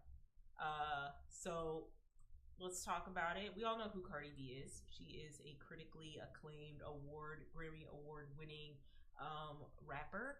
One would argue definitely opened up a new avenue, an opportunity for female rappers with her constantly collabing and giving olive branches to female rappers, right? Or offering opportunities to collab with them on songs that are up and coming hits for them, right? That are songs of the summer. She's worked with artists such as Megan Thee Stallion, Lotto, Glorilla. She's even worked with Nicki Minaj before they started beefing. So she has a lot of accolades in collabing with female rappers, and is very much so known for her candid personality, her honesty, her connection with her fans, and just, I would argue, changing the landscape of how we were looking at female rap. You have Nicki Minaj, who came in and showed us the potential of female rap being a genre that could take up as much space as the male rappers, and if not do better with her pop crossovers. And then you have Cardi B, who really elevated the Nicki Minaj formula in a way where the performances were a lot stronger. And she also was an example to other record labels to create another female rapper for themselves to compete into the music industry landscape. You know what I mean? And Cardi B gets into an incident with her fat positive influencer named Samira. Now, for those of y'all who don't know, Cardi B is dropping her album in September 19th, and so she has started her merch drop for the album, where she was selling t-shirts and I guess vinyls, and the shirt sizes were up to 3X, and most of her fans bought the 3X shirt sizes. She posted this on Twitter and said, dang, y'all are like buying out the 3X sizes. And then I guess the Barbs came in and were saying, Barty Gang is fat. That's what Barty Gang is known for, being fat, yeah. And then I guess Barty Gang took that. That's what Cardi calls her fans. Barty Gang took that and they were like, yeah, we're fatties. You know, we're buying all the 3X sizes. Whoop-de-woo, right? And then Cardi B goes on live and she talks about updates with the album and the merch sales, and she says that her audience is fat. I'm not laughing because of what she said. I'm laughing because of how this elevated, right? And how this escalated and how this all could have easily been avoided, right? But she heckles at her fans and calls them fat and says that they have to lay off of the Chick-fil-A and y'all are way too damn fat to be buying all these t-shirts and all of this nonsense, right? Very fat phobic nonsense. And so let's see if I can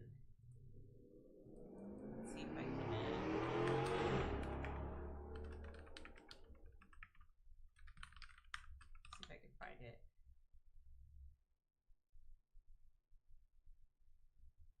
Short videos. So I guess this is it. People are mad at Cardi B. Oh no. For what she said about her fat fans after some of her plus size merch sold out in 20 minutes. We really underestimated the box sets. So the box sets are completely sold out, especially because you fat fucks, clearly you guys are fat as fuck. No Chick-fil-A for y'all. All the 3X sold out. Yo, the 3X sold out like in 20 minutes. Now, knowing that my fans is fat, I can't even make fun of fat people no more. Obviously. Okay, so that's what's happened. Shout out to, I like Rhea the Last Dragon. I like her, she's fun. But shout out to Rhea the Last Dragon. Thanks for that clip. All right, so that's what Cardi B had said. She basically called her fans fat and that she can't, make fun of her fans anymore because they're all fat anyways, right? And this spurred a lot of controversy, right? This started with being a joke within Barty Gang, where she was like making fun of them and being like, y'all are some fat fatties, right? That's what she said, more or less. Lay out the Chick-fil-A, okay? And then a influencer named Samira. Is that how you say her name? Let me make sure I'm saying her name right. Yeah, that's her. Samira, this influencer here. She comes in and she talks about excuse me.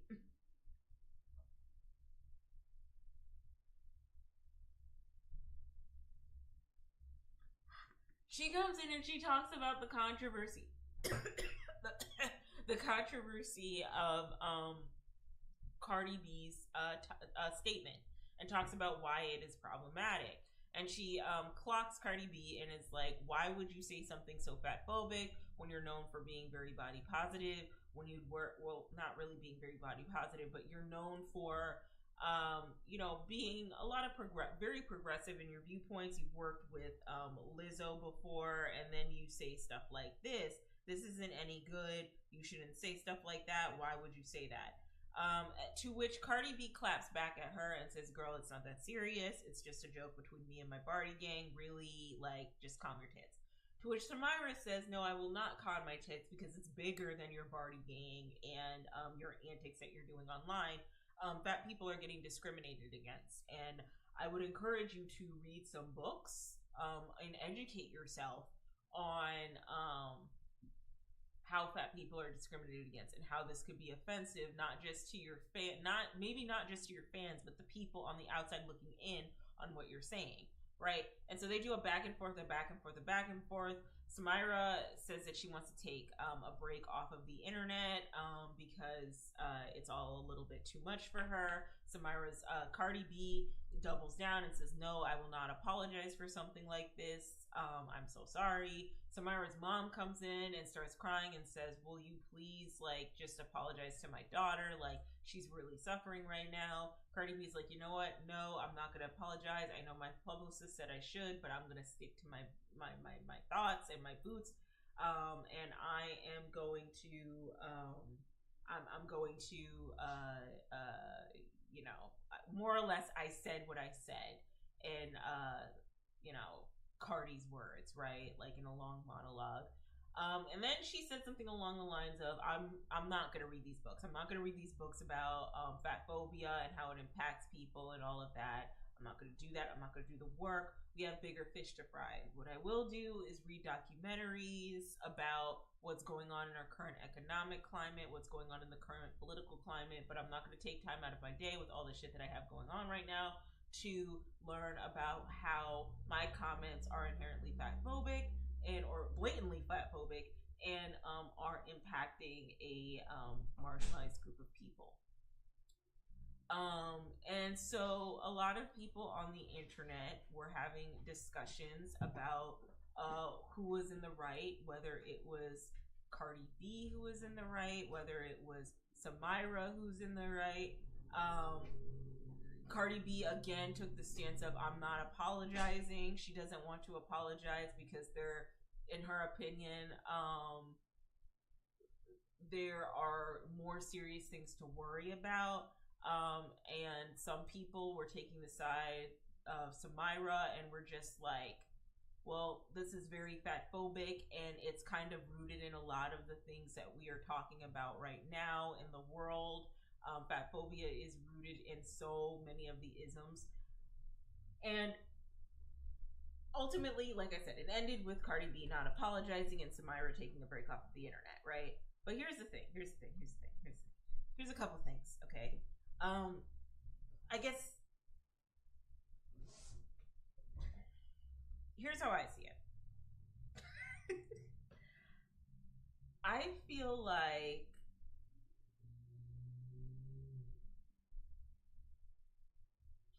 I can see how this was a joke that was escalated in a way where it did not have to be as serious as it was. Like I see that so clearly. You know what I mean?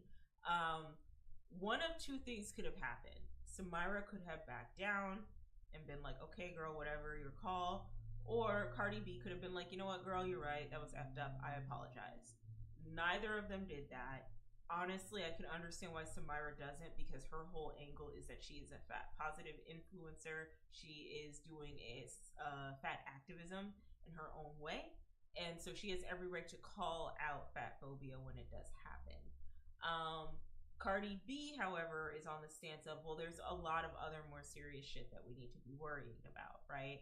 And so here is where I have concerns. Some of the concerns that I have about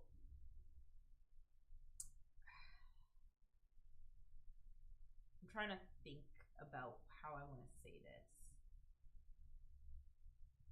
So let's start with Cardi B, okay? Cardi B is an interesting figure in pop culture because what really got her started wasn't so much her music ability and her talent. That's not what it was.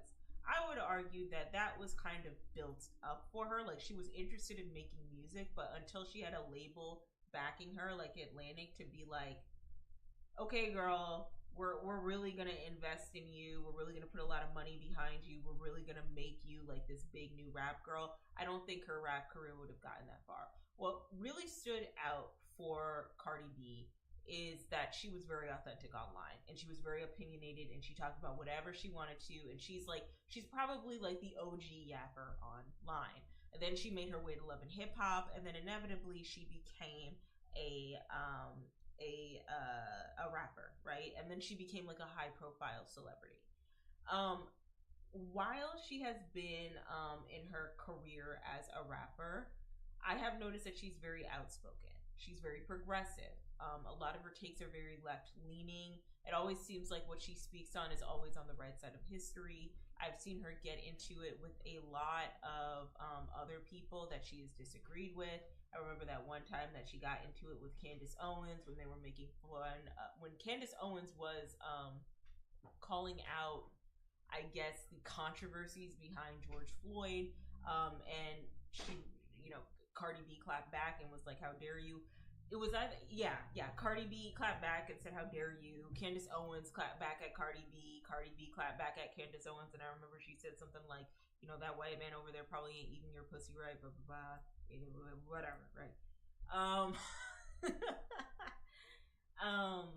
And so what we see here is Cardi B has positioned herself. She's even done interviews with Joe Biden. I forgot that too. Like, she's done interviews with political figures. She's been in like very like social political activist spaces, like, LGBTQ. She's spotlighted there. And so I say all this to say that Cardi B has always positioned herself as an outspoken person, to an extent, doing her form of not really activism, but speaking out in the best way that she can with the time and efforts that she has allotted to her, considering that she is, a super busy rapper doing her own thing, right?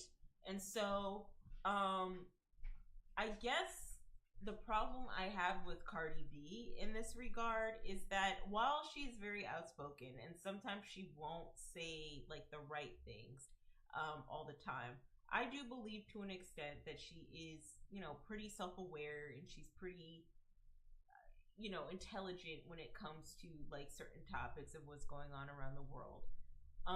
Something I notice about these progressive spaces is that there is almost a constant, like, there can be a constant shame and virtue signaling, and trying to find a shame and virtue signaling when finding like the perfect ally, I guess, which is why, like, politically, I feel like the left has fallen apart, especially like the super like far progressive left, is because there was a lot of virtue signaling, and it almost felt at some point, and I felt this too, that if you challenged anything, people were jumping to conclusions of you being some sort of phobic, right? And so I think what Cardi represents is the idea of being an imperfect ally, and that she will, for the most part, fight for and speak out on things that she doesn't agree with, which is mostly speaking out for progressive issues, but also sometimes falling flat on things that she's not well versed or educated on. And so, where my issue is with Cardi is that whenever a celebrity or high profile individual positions themselves as this outspoken individual, almost in an activist like lens, right? Where I get annoyed is as soon as somebody who's a lot more versed in something that they aren't so well versed in, then they want to back down. Then they want to be like, oh, well, we got more important things to worry about. Then they want to be like, well, I don't understand. I really don't care. This doesn't concern me, right?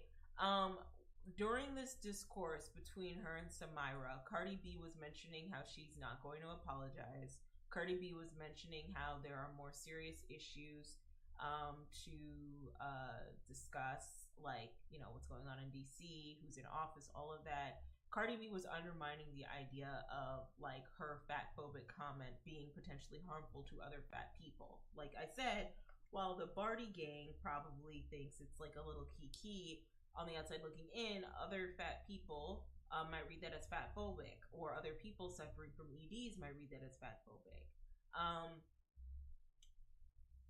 So Cardi just spouting that out like during a live and not being like well aware of what she's saying, and like a fat positive influencer holding her feet to the fire and saying, hey, this isn't okay. You know, I feel like Cardi definitely dropped the ball in not hearing her out, or at least not trying to educate herself, because again, she has in a way positioned herself to be some, not really like an activist, but just to be outspoken about a lot of social political issues. And when you turn around to somebody who's like, hey, I encourage you to read all these books. I encourage you to read all these books and understand, or if not read these books, maybe Samira could encourage like some documentaries. I don't know. Read books, listen to ebooks, or listen to audiobooks, watch documentaries on how fatphobia affects people. Cardi B said, no, I'm not going to do that. And where, like I said, where I have annoyance is that we can't pick and choose what we want to stand for and what we want to stand by, right? And we can't disregard one for the other. Something I didn't like that Cardi B did was she was like, you know, we have bigger fish to fry.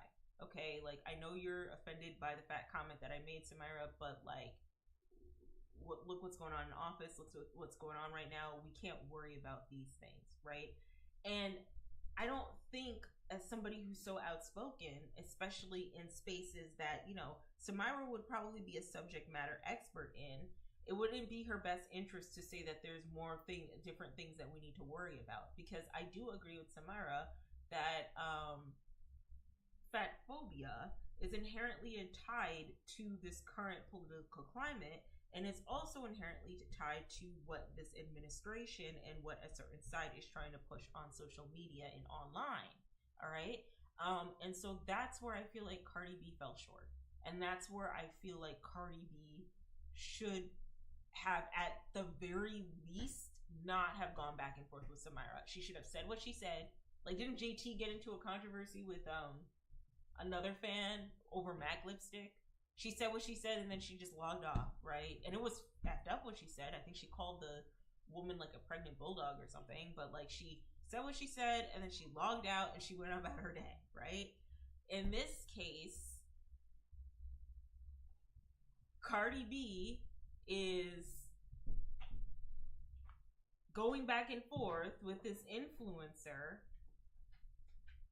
who is obviously well versed and just as outspoken as she is, and instead of engaging in conversation about fatphobia and fatphobic comments, she just shuts her down and again positions herself as like an outspoken individual for progressive issues, and says we have more important things to worry about, when it is not the best way to address how it's not the best way to address topics like this, topics like fatphobia, right? And the comment that she made, you know what I mean? I understand it being a lighthearted joke between Barty Yang, right? And I understand how Barty Gang might not take it as seriously. But I also understand how Samira would be like, whoa, check yourself a little bit.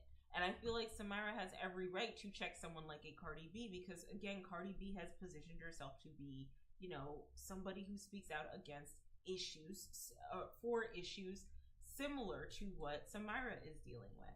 You know what I mean? And I think in the grand scheme of things, that's my problem that I have with a lot of these celebrities who do position themselves as activists, or not really activists, but are outspoken in this regard. I'm not saying that celebrities aren't allowed to be outspoken, but something I almost always notice is that as soon as they speak out on things that they don't agree with, their fan base tends to hold their feet to the fire for a lot of the things that they say and they don't say. Good example, Laverne Cox and her dating a MAGA cop. And instead of just like saying what she said about dating a MAGA cop, she did a calling in and a calling out with the Olay and Friends, where she was more or less respectfully clocked and gathered by a lot of other trans activists for her decision in dating a MAGA cop, which was, what she should do, especially if she's positioned herself as an activist, and they had an honest conversation. Everything was very professionally handled. Like, it didn't seem like it was a hostile environment for the most part. You know what I mean?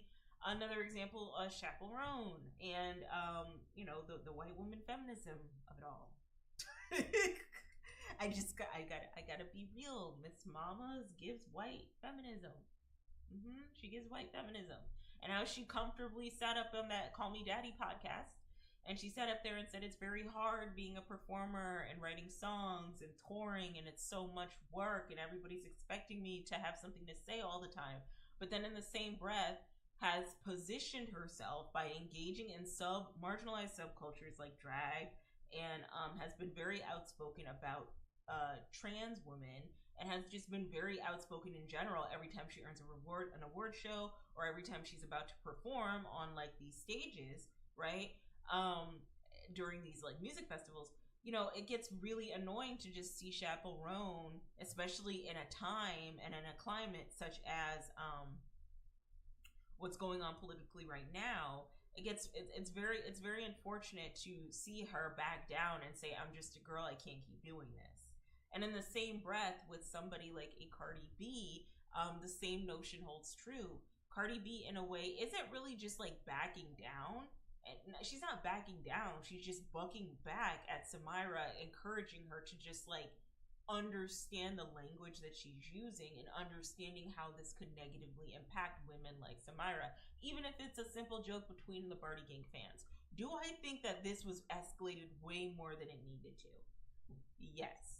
But do I think that this is a commentary on a bigger issue that I've seen with celebrities constantly who always speak out about social political issues when it's convenient for them and when they can understand and get a good grasp on them? Sure. Did I think it was in bad taste and in bad effort for someone like a Cardi B to double down even after Samira's mom came out and said that she was offended by how Samira was being treated and being bullied on the internet? Yeah, because at that point it just feels like you're punching down. Honestly, Cardi B should have just been like, I said what I said and moved on, and let Samira just argue with herself. If she really did not want to entertain it, she should have just moved on. And I think another issue that I have with Cardi B is that she is always going back and forth with people like she isn't a celebrity, like she doesn't have priorities, like she doesn't have an album to drop, right? And I know that's part of her allure, but it gets to a point where it is unreasonable when you position yourself as being outspoken towards very SJW type of issues, and then you shut down an SJW or a progressive adjacent issue because you don't understand it and because you just don't feel like apologizing. something that also this really pisses me off, but like something that also that I did not like that Cardi B said is that she mentioned how that's how Barty Gang jokes, that's how they get along, you know, you know, y'all would be offended if you were a part of my family because we just be talking shit about everybody. You know, when I was younger, everyone used to make fun of me because I had no ass and I had a flat ass and I wasn't that attractive. You know, I didn't have no hips or nothing. You know, I make fun of skinny bodies, fat bodies, BBL bodies, all of that. And I just want to pull something out there, okay? I don't know who needs to hear this at all when it comes to like body shaming and all of that, right? But as somebody who has been chubby in high school, who has been really, really skinny in college, like deathly skinny in college, and then who has gained a buttload of weight, borderline obese in her like late 20s, right? And who's making an effort to not really lose the weight, but just, you know, feel healthier, however that might manifest, right? I get very annoyed at skinny people trying to take up space in a conversation about body shaming as if they won't automatically benefit from being skinnier versus the people who are of thicker bodies or who are of fatter bodies who will always probably be discriminated against. Mostly fatter bodies. I get very, very annoyed with their input. Because never in my life, with the exception of like a few of my family saying, oh, you need to put some meat on your bones, you're so skinny, or with the exception of like maybe a bus driver one time in college saying like, I don't want you to wither away, you should eat. I have never in my life have felt discriminated against or impacted in the same way that, you know, fat people or when I was bigger because of me being thin. Okay, and I wish thin people would understand that. Okay, you are treated differently the more weight you gain. The fatter you are, because of how we condition people in society, you are treated a lot differently than if you were skinnier, even if you are deathly skinny. Okay, Eugenia Cooney, the ED girl on YouTube, who keeps doing YouTube channels, and everyone's like, "Girl, you need to lose weight."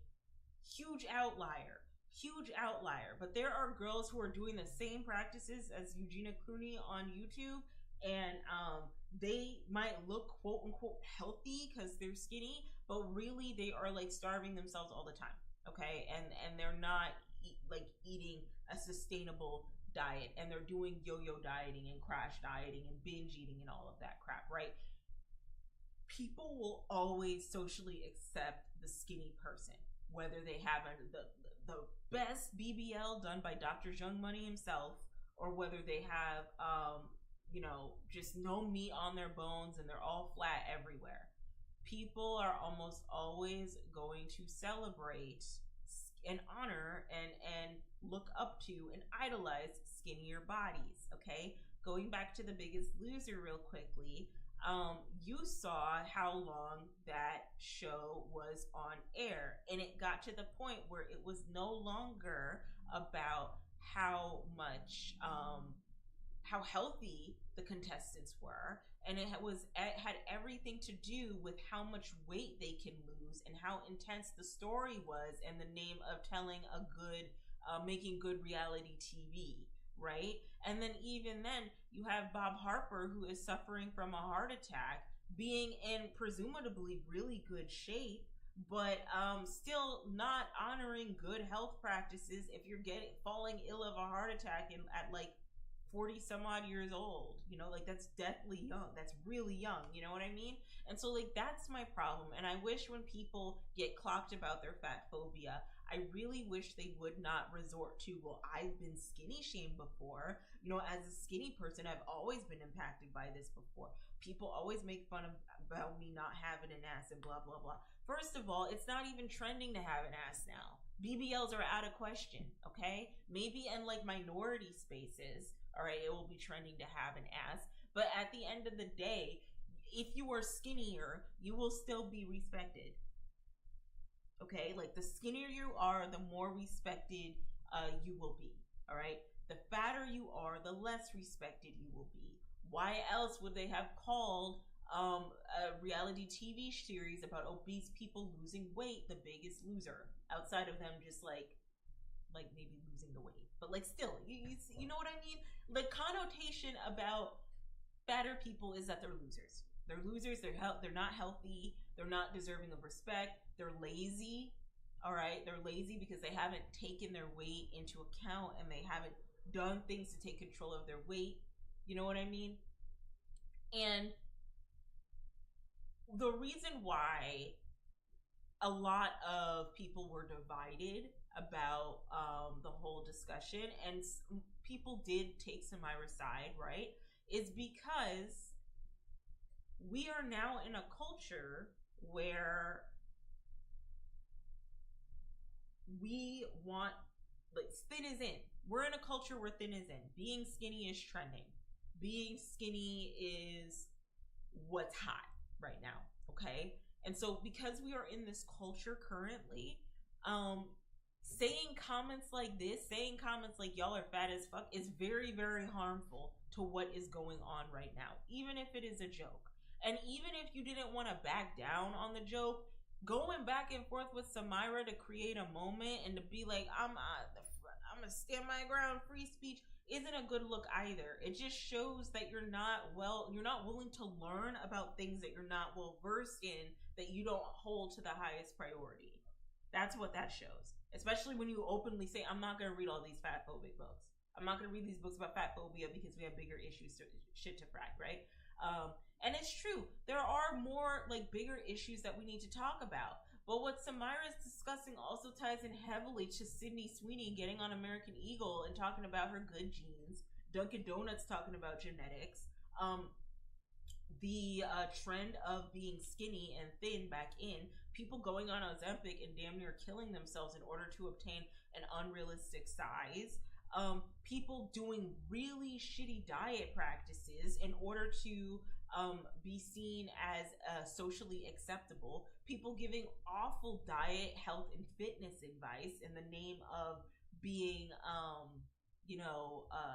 healthy and thin, right? Like the era has changed. The climate has changed. Being fat is no longer trending. Being body positive is no longer trending. People are actively on the hunt for folks who do not even fat folks, but also folks who just do not fit the beauty standard of what thin should be and what thin should look like. And so what's my opinion on all this? I think that Cardi B needs to, if you're going to position yourself as like an outspoken person against certain issues on a certain side, then you need to be ready to be clocked by people who are well versed in some of the things that you're talking about, and be willing to either have a conversation or just shut it down. Going back and forth and standing your ground and now being a bully and being like, no, I'm not gonna apologize, I don't care, like blah blah blah, all of this nonsense. If you don't care, then you wouldn't have said anything, you know? If you don't care, then you wouldn't have entertained it. You would have been like, listen, I said what I said, I'm moving on. And you would have just let Samira argue with herself. But if you position yourself as like this activist that you claim to be, or not really an activist, but like as this outspoken person that talks about these social political issues, right? Then you have to understand how fatphobia ties into it. How fatphobia is tying into the climate. How you can argue fatphobia is a contribution to pipelines. Okay, you have to have that conversation, right? Another thing I want to talk about is that culturally we are in a thin is in phase. We are back into HEROIN chic. I believe that's Kate Moss over there. I don't know. But like on being unrealistically skinny. Starving yourself to be unrealistically skinny. Getting EDs to be unrealistically skinny. I have been seeing a lot of troll gym influencers, troll fitness content creators, lifestyle coaches that are giving advice on how you should lose your weight or what's the best way to lose a rapid amount of weight in a short amount of time. All of this nonsense on weight loss. Why? Because losing weight is trending. right? Just like in the 2010s when the BBLs over here were trending for celebrities and everyone wanted a fat ass. In the 2020s, we are going back to thin. We are going back to skinny is back in, right? And people are going to drastic measures in order to obtain this type of body, whether that's doing Ozempic or just damn near starving themselves. People want to be thin, okay? And what scares me about this current climate that we're in, because now we just have folks saying anything, right? What scares me is that, and let me put on my web camera, okay? You know I don't give a shit about these damn kids. You know I don't give a shit about these damn crotch goblins. But y'all know, like the next person, that teenagers and young girls and young boys are on the internet looking at this stuff. They're looking at this nonsense. They're looking at this, you know, how to be a high value, whatever the fuck, high value human. And, you know, the best way to do it is to lose a significant amount of weight. Like, they're looking at that content and they are consuming it, okay? You know they're consuming it. I know they're consuming it, okay? My theory is, with all of this toxic diet coaching that's out now about how to lose weight, with all this talk on going on DRUGSs like Ozempic and all that, my conspiracy theory is, and it's not really a theory, this is absolutely going to happen. A lot of the kids that see the content online about losing a significant amount of weight in order to be deemed as socially acceptable are probably going to put themselves through EDs. Okay, they're going to put themselves through EDs. And what's going to happen is they're probably going to come out in like the next decade and talk about how influencer so-and-so ruined my life because influencer so-and-so encouraged me to eat peppers and water for breakfast, lunch, and dinner. They're going to come out and talk about how content creator so-and-so told me to do their diet plan for 55 easy payments of $50.99 a month, and I ended up being severely unhealthy. That's already has happened, but I think that's going to happen to a grander scale. And there's going to be a heavy clapback on this decade encouraging unhealthy eating practices and unhealthy eating standards, eating habits. We're going to see the backlash from Ozempic if we have not already seen it.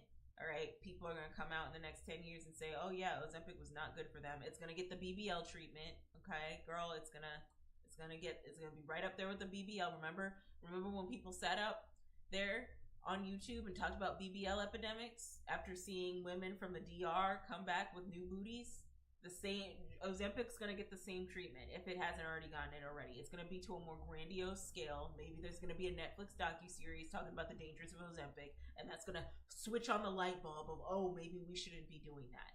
But I think more importantly, what's going to happen is when people start realizing that a lot of young folks are developing EDs based off of how folks are being treated given the body beauty standards of the 2020s, people are going to wake up and be like, oh, we can't keep doing this. What about the children? No.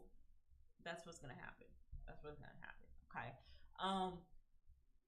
Honestly, I'm disappointed that we are back to being super unrealistically skinny again. It's disheartening to see a lot of fat positive content creators who built their whole brand off of, you know, being okay in their skin.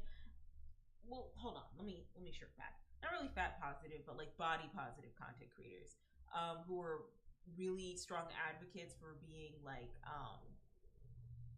okay in their skin, right? And be able to get brand deals and support online for that, losing significant amount of weight in order to elevate themselves, in order to get more brand deals, and in order to get with the times. That's very disheartening, but unfortunately that is the consequence of capitalism. That's just what happens. When there's no longer a demand, then there won't be a supply, or when there's no longer a demand, there won't be a supply. And so you have to acclimate in order to supply for the current demand. And that sucks because a lot of the women who looked up to the body positive creators who are out here trying to encourage loving your body no matter what stage it was in, okay?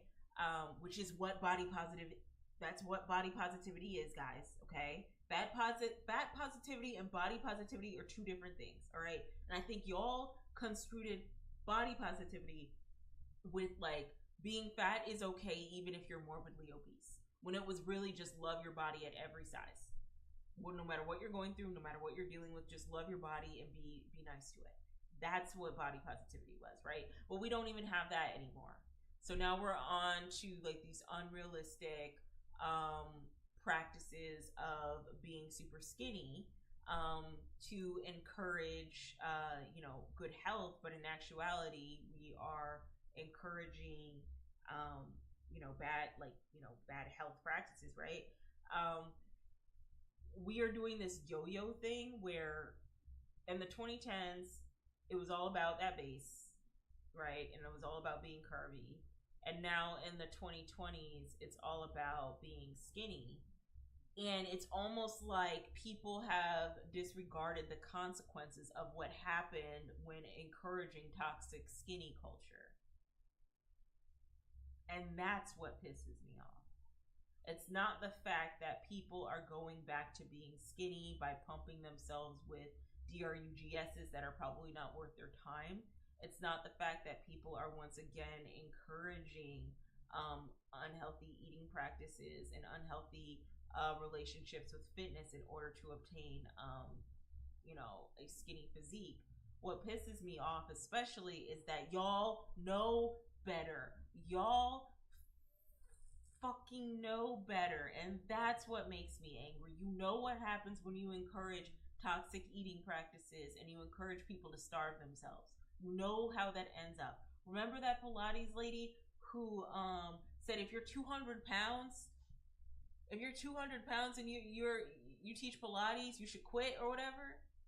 And I remember making a video on it, and I was like, yo, y'all are gonna encourage eating this. You're gonna encourage eating these EDs in a lot of these young girls. A lot of these young girls that I really don't give a shit about.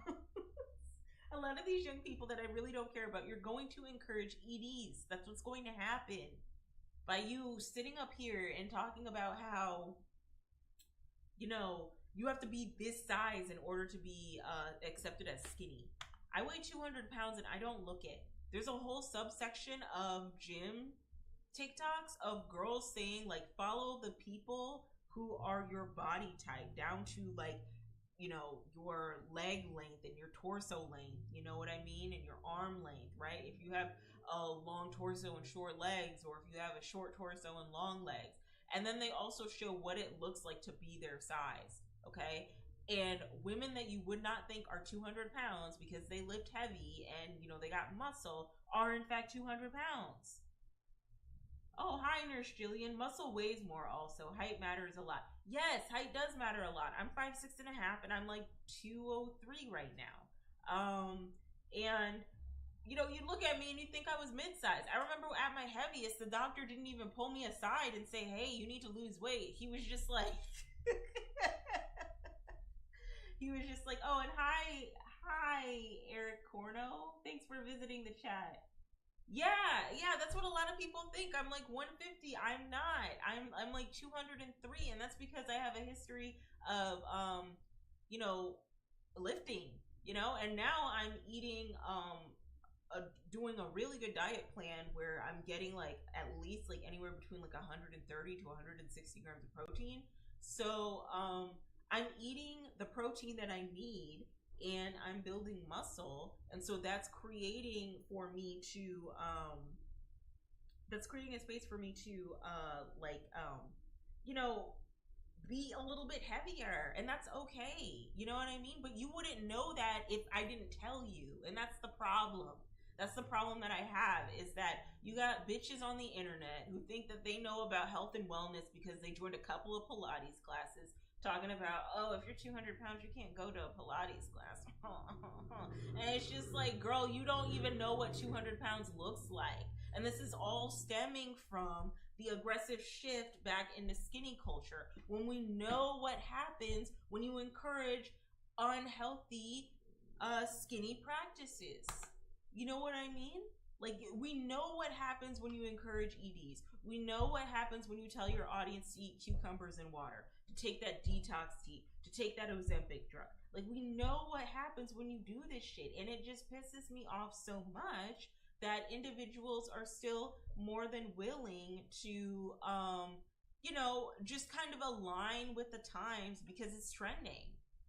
And I think, like, to a grandiose scale, because of how we're pivoting, right? Like, I've mentioned this before, we're leaning more conservative now. And a lot of people want to shift blame on Gen Z. I do think that it's like, really, I think it's Gen Z and like young millennials, right? I was born in '94, so depending on how you feel about me, I'm either a millennial or a zillennial. Like, you know what I mean? Because I do relate to some of the things that Gen Z has gone through, but I don't want to sound like an auntie trying to be like super hip. You know what I mean? But regardless, it's just like y'all want to repeat the same toxicity of the early 2000s that I grew up and went through as like an 8-year-old, 9-year-old, 10-year-old girl, looking at myself in the mirror and being like, damn, if only I was like 20 pounds skinnier, or damn, if only I wasn't so wide, or like, crying my eyes out in 2012 when I was like 17 years old because I didn't have abs. Like, you'd rather go back to that time period where you're making those people feel super insecure about themselves than be like, hey, okay, maybe there was something to discuss about fat positivity and morbid obesity. But also, let's not go back to a time where we're encouraging people to starve ourselves. What's the middle ground? Can we at least encourage health? Can we at least encourage health and wellness? But no, you all didn't want to do that. Y'all wanted to do like shitty 2000s attitude era humor, which really wasn't funny. It was just offensive. Y'all want to do unrealistic, skinny aesthetics, which really are borderline like unaliving you. I mean, look at Bob Harper. He's over here with a whole heart attack. Skinny AF, dealing with a heart attack. Like, girl, what? Like, let's just be real here. My honest opinion about all of this, and my honest opinion about like the whole Cardi B v. Samira situation, is that we should be doing better, and y'all should know better. After body positivity and fat positivity ran its course, the next step should have probably been body neutrality, which was just people looking at their bodies as bodies and being okay with how they exist as long as they are functioning well and healthy. But instead, y'all were like, no, screw it. Let's just be skinny again. Let's get rid of the BBLs. BBLs aren't trending. BBLs were never healthy for you to begin with, unless you go to like a super good doctor, then you gotta maintain it. You know what I mean? And even then, it's like that can have complications and issues. But no, y'all want to go back to being skinny. Y'all want to suck the fat out of your asses. Y'all want to drug yourself with drugs meant for diabetes patients, right? BBLs end lives. They do, Nurse Jillian, they do. BBLs do end lives. And another thing about BBLs is that, like, you gotta go under the knife a couple of times in order for it to look right. Like Drea Michelle's BBL. Let me pull up Drea Michelle real quick.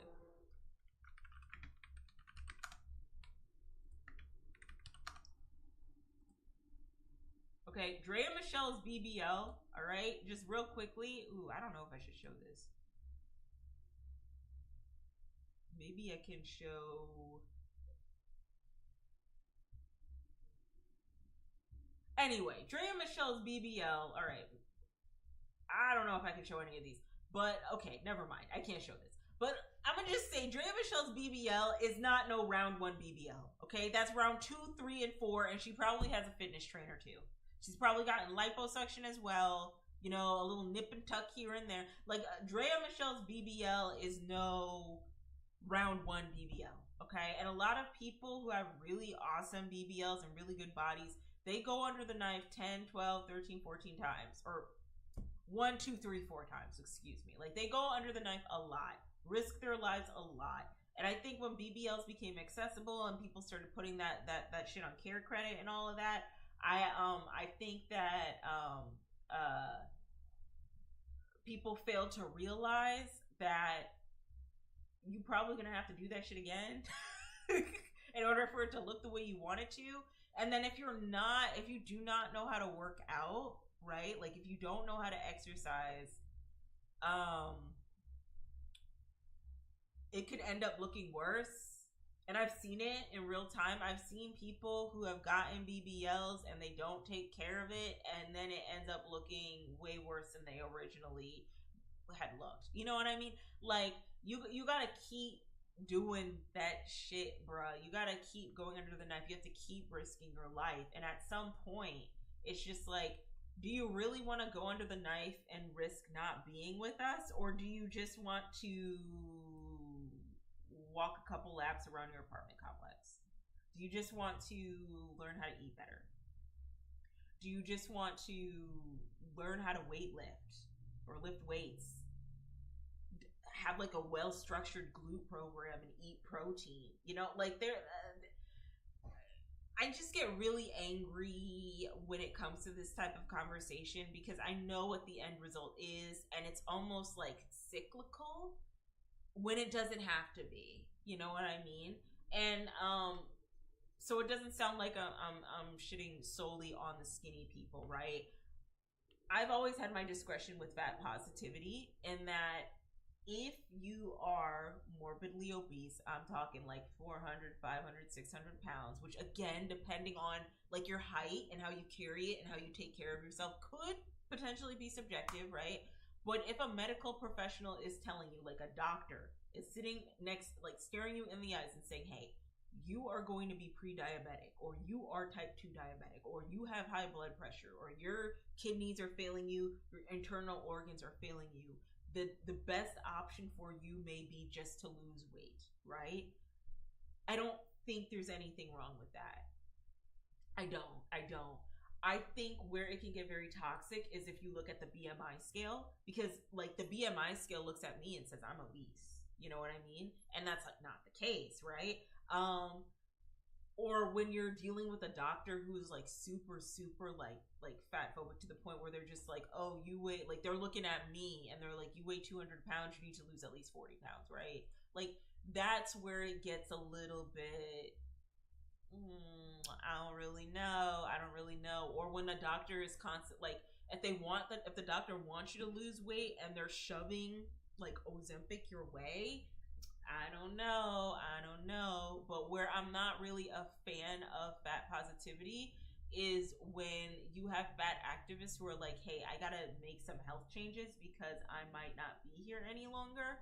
And then the whole fat activist space, the fat positive space is like, you just led your whole entire audience on for being, you know, fat positive, and now you're gonna lose weight. You know what I mean?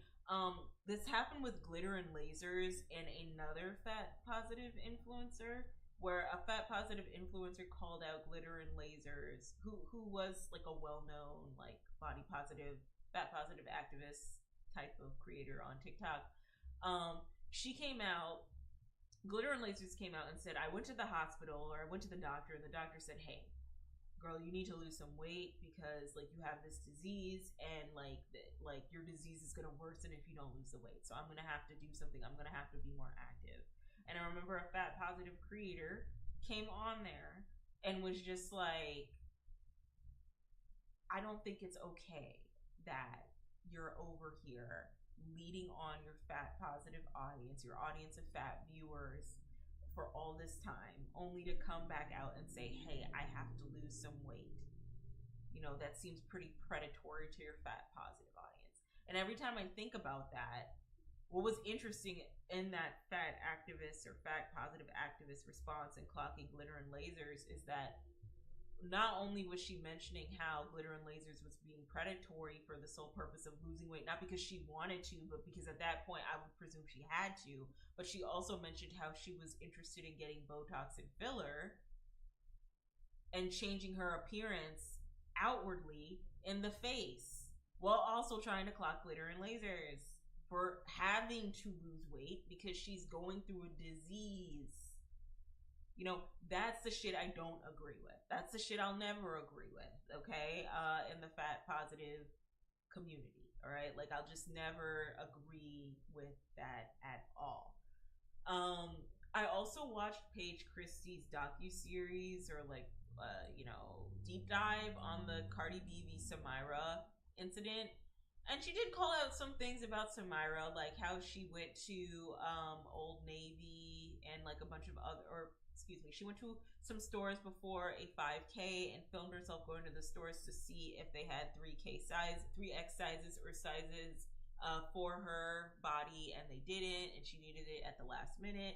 And then when she finally goes to the marathon, we find out that she actually had like a matching jumpsuit all along, so she was just more or less inconveniencing a bunch of workers at these stores to see if they had her size, only to make a moment of it on social media. I think there's some commentary to be said on that, because and some intersectionality to explore there, because while we can talk about how these stores do not have sizes above a 3X, let alone like 2X, 1X for like, you know, plus size women who are trying to get stuff last minute for their body, right? If you already have an outfit to wear and you're trying to make a relatable point about how these places don't have like your body size or your size in clothing, and you know, present this on the internet as like an urgency and an urgency to the task at hand, which is you trying to do this marathon. I can see how people might feel a way when you finally do have a matching set that you've gotten from Old Navy or wherever else a while back to wear with your friend on the marathon, when you just spent like all this time previously, you know, antagonizing a bunch of the shoppers at these stores for why they don't have your size. You know what I mean? And to be completely honest with you, at that point, the workers at these stores aren't really responsible for the sizes. It's really the manufacturers. It costs more money for them to make bigger sizes, and they normally merchandisers and stores like to order less sizes, like less clothes in the bigger size anyway, and so that's not okay. But I feel like that should be clocked. Like I feel like the companies need to be clocked for that, and not so much the co-workers, if that makes any sense, or the people that just work there, or the floormen, I guess, is a way that I can put it. You know what I mean? But all in all, I think this is a bigger issue. Like the whole Cardi B v. Samira issue is bigger than both of them, in that this is going to trigger a lot of toxic eating practices in the future. And like I said, if Cardi B wants to position herself as an outspoken individual who like talks her shit, but also does so in a way where it's more so on the progressive side, then she has to be ready to be checked by experts who are imploring her to do the work on some of these conversations, right? And if she's not willing to do the work, then don't clap back at all. Like, why are you clapping back? You know, like, just leave it as is. Like, you're digging out your own hole, and you're making yourself unlikable to the audience because you only care about the social political issues that are impacting you, but not the social political issues that are impacting others, and how it kind of directly ties into what you're also going through as well. You know what I mean? And so, you know, maybe she didn't have to read books, but she could have been like, listen, I'm sorry. It was a joke between me and my fans. I'll do better next time. Or she could have just not responded and just left it as is. You know what I mean? But she didn't. So, yeah. All right. So, I'm not going to spend too much time on this, but I gotta have a discussion, okay, about Dr.Umar and I guess Pan-Africanism. And I've talked about this before. I've talked about my problems with Pan-Africanism, and I've also talked about my issues with people like Dr. Umar, and the misogynoir of it all, and how much Dr. Umar has been able to kind of get away with doing the things that he does. You know what I mean? For those of y'all who don't know who Dr. Umar is, he is this black political activist. Oh, shit. There's a bug. Okay. Sorry. There was a fly. He's a black political activist on social media.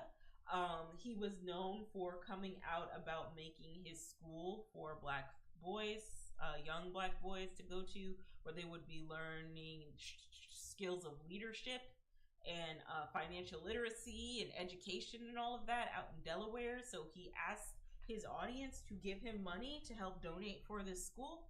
And then it never happened. The school never happened. He took the money and ran.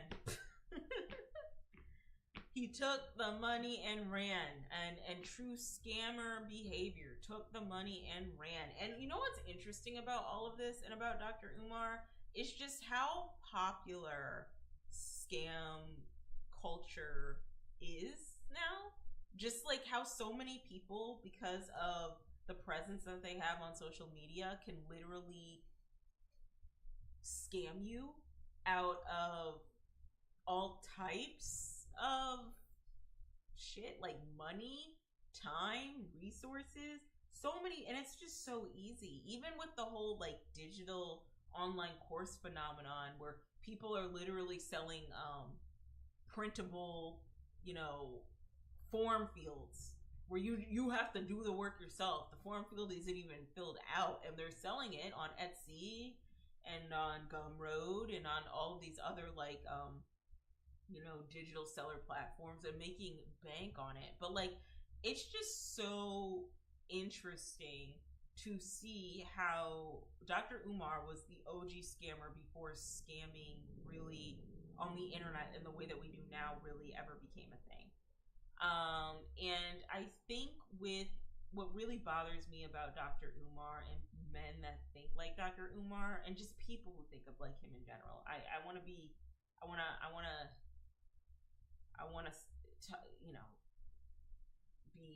gender. I want to talk about both genders, right? Or like, men and women and how they play a role in this, right? Is that when it comes to like the Pan-African like mindset and belief, and like the pro-blackness of it all, and I'm pro-black this and pro-black that, is that normally men who think like Dr. Umar or Nick Cannon are always going to be pro-black man first. They're always going to be pro-black man first. And then they'll be pro-black everybody else second, pro-black women second. Sometimes they'll be pro-black boys, but it very rarely happens. Actually, no. They'll be pro-black man first, pro-black women, children, maybe. And then LGBTQ, absolutely not. And like, that is what pisses me off about people like Dr. Umar, is that they position themselves as being like the black liberator, in rap. Like, sometimes, they'll take on the mantle of like being like like the rapper Jesus, right? But like, they want to be like these liberators and spokespeople for the black community, and sponsoring black liberation. But then when you peel back the layers, you start to realize that it's all a facade, that they're all lying to us, and that at the end of the day, they really only care about covering their own ass and the asses that look like them, and not the asses of everybody else. And so my issue with Dr. Umar is that he's scammed a lot of people over the years. Not only has he scammed people and convinced people to give him money for his school, and he has not built the school at all, but it's also came out that he is out in these streets, honey. Nothing wrong with being out in these streets, but everything wrong about being out in these streets and you not even reaching out to your daughters.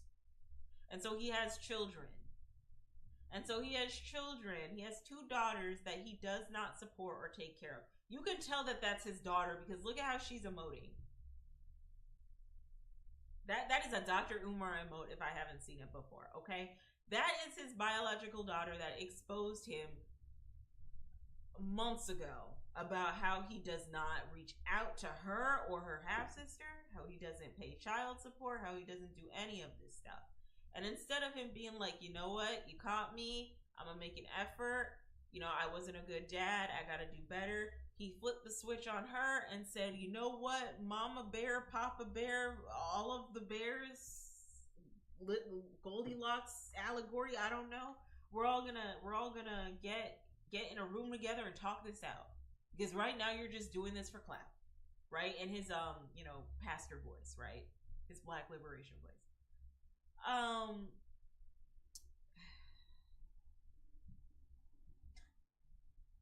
So dodging accountability, more or less, right? As men like Dr. Umar do, and then fast forward to now. I think in the past like week or so, I think last week he was asking his audience to help him out, to give him money because his bank accounts have froze. His bank accounts have froze because I'm pretty sure child support is on his ass and asking for some money. And also because from what I hear, he owes the state of Delaware some fees for that school that he did not open up at all. And I think it's funny because like he still gets what is it? He still gets platformed. Like I see him on all types of shows and series on YouTube. He's at HBCUs. I've seen him on shows like Drewski's Real Chance of Love, Drewski, whatever he's doing, right? Like I've seen him in spaces where he has been platformed, and he's obviously making money from like taglines like Black Queens Forever, Nobody's Never, posting on social media. So it's not like he doesn't have a means to make money, and it's not like he hasn't made enough money before, but it's just like, where is all this money going? Apparently he lives with his mom and he hoards all of his stuff. And when he does talk to women that he's interested in screwing around with, it's very like talk later, F around now. You know what I mean? And I just find men like him disappointed. People like him disappointing, right? I'm seeing a lot of other content creators take on the Dr. Umar route, from like a woman's perspective. I'm not gonna name drop who, but I just see that like they're very good, smooth talkers, but like when you peel back the layers of their message, it's rooted in a lot of phobias that nobody really wants to talk about. And it's just very unfortunate that this is where we are on the internet. Because my theory is that a lot of the institutions that we once believed in are failing us. That people are going to individuals and platforming individuals on the internet that probably don't have our best interests at heart to begin with. That are probably more than willing to give hundreds of thousands of dollars to someone like a Dr. Umar in hopes that he will make a school to educate young Black boys, only for him not to do that and just to, hoard all the money, splurge all the money, and still get platformed in the way he is. Dr. Umar is a joke, unfortunately. Sure, he's probably very intelligent and very intellectual, and I will always and forever support him in that regard. But outside of that, he's kind of a high-key joke. Like, he is an absolute joke. He is a walking contradiction. And I think this is a bigger controversy, or a commentary, on misogynoir and how it is encouraged, because this man still gets platformed. Even though he has scammed a ton of people out of their money, even though he doesn't practice what he preaches. And I know for a fact women that look like me and marginalized people who don't look like me, LGBTQ folks who do look like me, women who do look like me, LGBTQ folks who do look like me, do not get the same type of grace that a Dr. Umar does. And then when it inevitably blows up in someone like a Dr. Umar's face, they always turn around and come back to women that look like me, to LGBTQs that look like me, and they ask for help and support. And they will almost always defend the debauchery of the individuals that look like them, instead of clocking where they have done wrong. I have seen Dr. Umar defend Diddy, who clearly, you could clearly see he was on one and he was abusing folks. I've seen him sit up here and defend people like Shannon Sharp and be like, I have to stand with my brother. But he will never, ever, ever offer the same grace towards someone like a Halle Bailey, Cassie Ventura, even she's a biracial woman, so maybe that doesn't count. But like, you know what I'm trying to say here? He doesn't hold grace for like people like Dr. Umar, Pan Africanist, pro black guys like Dr. Umar. It's always rules for thee and not for we, and coddle, uplift, and coddle, but check everybody else. And in doing that, I don't know if they know that they are harming the same black boys that they're trying to protect. I don't know if they know that. And that's so sad and unfortunate, because before, Dr. Umar was a black man, he was a black boy. You know what I mean? And I just, ooh.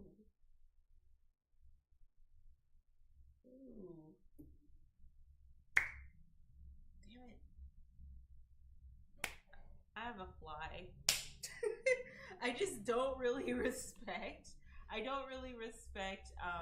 People like Dr. Umar who are literally out here scamming the black community, but still get held to get given a lot of grace, and a lot of passes, while not really practicing true activism in the way that he feels is right. I also think that women who subscribe to this type of belief that a Dr. Umar has, like the Pan-Africanist or the womanist of it all, whatever you want to call it, where it's very exclusive to uplifting black men first and then not uplifting any black women, or black queer folk after, or black children after, can be very harmful. That's why I noticed a lot of the reason why the black community is the way it is because it's very socially conservative, it's very patriarchal, and it's because we encourage and make excuses for people and men like him. You know what I mean? We will give our money to someone like him because he is the great black beacon of liberation and wants better for the black community, but he can't even take care of his own kids, and he's still over here asking for money after he has this school that he hasn't paid or done anything with. And it's just so unfortunate, you know what I mean, that someone like him gets a platform. I think Charlamagne the God is still defending him, which is weird, but I think honestly at this point we need to start talking with our wallets. I never gave him any money, but we need to start talking with our wallets and talking with our time and attention, and just stop giving people like Dr. Umar attention. I also noticed that these type of men are always pro-black women, but the pro-black woman in mind is a very specific type of black woman, teetering on lighter skin or racially ambiguous, and that's a whole can of worms that I can't go into right now. Maybe I'll get into it later, because let me tell you something. They're not going for the plain Jane black women, right? And they're always the same type of dudes who will encourage. They will encourage that their women stay in their natural and they be natural and wear their natural hair and their natural makeup and all of that nonsense, right? Meanwhile, they don't even know what a natural beat looks like. They just don't know what it looks like. And then on top of that, they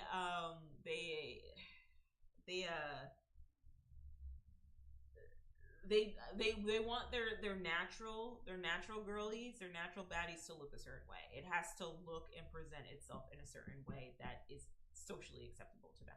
So I also find that interesting as well. But wanted to cover Dr. Umar. I feel like this is, karma, doing its thing. This is what happens when you neglect your obligations, and obviously his daughter not paying the fees on his school equals your accounts being frozen. And I hear now he's asking people to march for him, march in his honor because of everything's going on. That's stupid. Don't do that. Don't waste your time on people like that. I guess the best liberation you can do as a black person is educate yourself and get money. But don't support people like him. He's an idiot. All right. Matt Rife and Elf Cosmetics. So Matt Rife is a comedian, okay? And he's a comedian that makes offensive jokes. But I wouldn't even call them jokes. They're just offensive. Like Bill Burr, he made offensive jokes, but they were jokes. Like, he told a story. Matt Rife just says offensive shit and thinks that's funny. It's not, that's, you know what I mean? Dave Chappelle's another one. He tells offensive jokes, but also ties a story into them. Again, Matt Rife is just like, oh, I saw a hostess and she had a black eye, and they probably knocked her out because she did something because she wasn't in the kitchen, or they kicked her out of the kitchen or whatever. Like, that's not funny. Like, that's not like good comedy is telling a story. And I also think that, like, the idea and concept of offensive humor, right? Like, being offensive through comedy means that you're a lazy comedian. You're a lazy comedian. Like, that's just what you are. You're lazy. You're sloppy. Like, if you have to punch down in order to tell a funny joke, then you're not funny. Like, you're not clever. Remember, oh God, the Puppet Man. Jeff Dunham? You remember Jeff Dunham? Beside himself and, like, with all those offensive puppets? He's not funny, bruh. Like, the joke, remember Ahmed the Dead Terrorist? Like, girl, do y'all remember Ahmed? Hold on real quick. Remember Ahmed the Dead Terrorist? What about that is funny? Like, it's not like, I kill you. Okay, girl, what? Like, and we were all eating it up in like 2005 and 2009, because it's like, one-liners, but it's like, girl, this isn't funny. Like, come on, bro, this isn't funny. I think he did a comedy special on Netflix where it was just like him, and like, it just wasn't, like, you could tell that the puppets were definitely carrying a lot of the weight in his comedy stories and his comedy specials. You know what I mean? You got the racist white guy. I think he had like a black dude too. He had he was all inclusive. Like, he had a white guy, he had a black dude, and then he had this chili pepper. It's just like, girl, like, like, be funny at least. Like, you can be funny.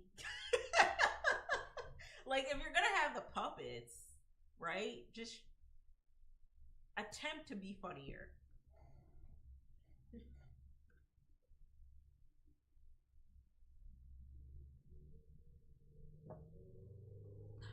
I don't know.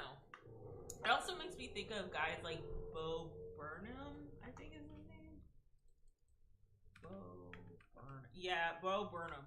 And he does like experimental comedy, right? And I mean, it's funny for a certain audience, but I can see the effort, right? He's not actively trying to be offensive. He's just like making a commentary on things socially. Whereas, like, he just makes offensive jokes. It's like, yeah, being offensive isn't comedy. And it never will be. Okay? Like, chill with that. But more importantly, Elf Cosmetics, okay? Like, alright, Elf Cosmetics is a makeup brand. It's a makeup brand for, marketed towards women and people who wear makeup, okay? I don't know why they thought putting Matt Rife in an Elf Cosmetics commercial was the move. I don't know who peddled that, because Matt Rife doesn't look like a dude that wears makeup. Like, it just seems really random and confusing. Like, does he use any of the products? Does he wear the makeup? Like, what is the intention with a lot of these companies? Because we got Sydney Sweeney talking about jeans in American Eagle. We got Dunkin' Donuts also talking about jeans, and then we also have Matt Rife in Elf Cosmetics. And it's just like, what is the end game? What is the marketing strategy here? Are y'all getting paid? Are y'all getting held against your will? Blink twice. Blink if something's going on. What is happening here? Like, why did Elf think this was a good idea? Matt Rife isn't even in their target demographic. Like, he's not. So I was a little confused with that. And you know, I don't watch a lot of Matt Rife. I just don't think he's that funny. I think that he's like a troll where he does things so that it gets people talking. But like, this just doesn't make any sense at all. Like, I'm confused, you know? And he got the jawline surgery, which is, it looks good on him. Like, he's handsome, but like what is the story of the commercial? Because I saw the commercial, and I'm trying to figure out what the point of him being there will impact the meaning and the messaging behind the commercial. You know what I mean? Like, it's just like a disconnect. It's like having LeBron James do a CoverGirl commercial. Like, why? LeBron, like, you play sports. Dave Chappelle doing a Mac commercial. Why would you do that? Dave Chappelle endorsing Lululemon.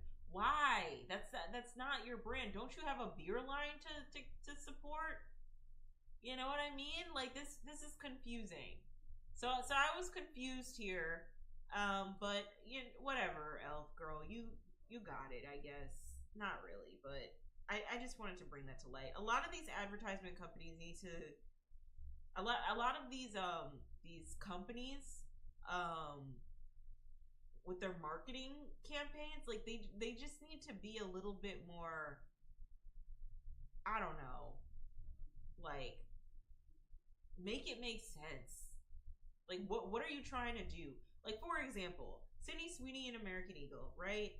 And you're doing the eugenics play on, right? And it's obviously to spark up controversy and to troll people, you know, and to make light of something that is pretty harmful and an important strategy used in, like, fascism, eugenics, right? Like, okay, sure, whatever. But, like, who is your intended target audience? Are you trying to sell to Nazis?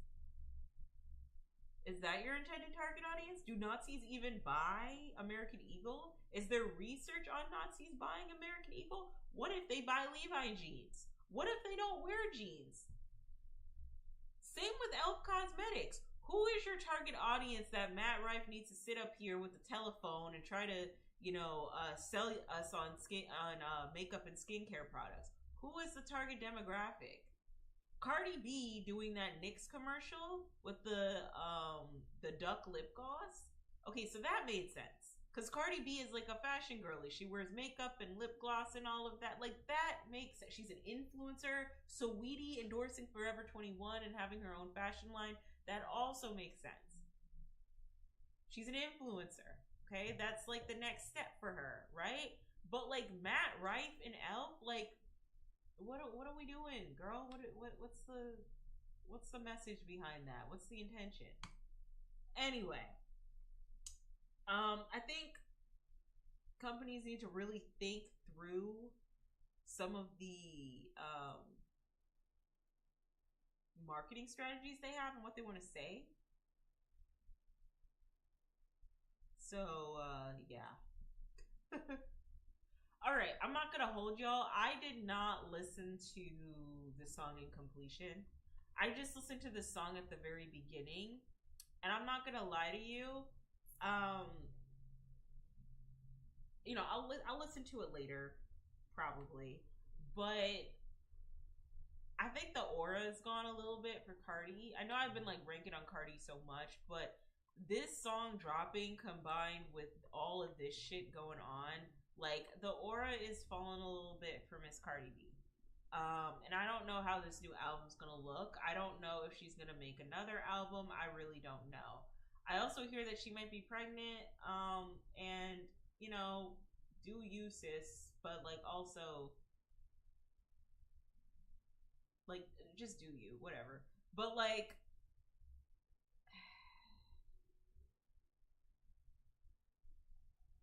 I've always said this, but Cardi B is a good example of, you know, elevating the Nicki Minaj formula to add more performance value and making it marketable to record labels, but also making sure that you have an artist that you can invest in where you can get the most out of them creatively without you having to front a super huge budget in order to make them bigger than what they actually are or what they actually may become. You know what I mean? Cardi B is a very high maintenance artist. She needs a lot, like a big team, like a hefty team to make like killer music, like to make a bomb single. She needs a big, huge budget that everyone's gonna talk about to make a really like memorable music video. And then when it's all said and done, like she still hasn't, you know, gone on tour, right? Like she hasn't gone on tour yet. You know what I mean? And like I get it, like life happens.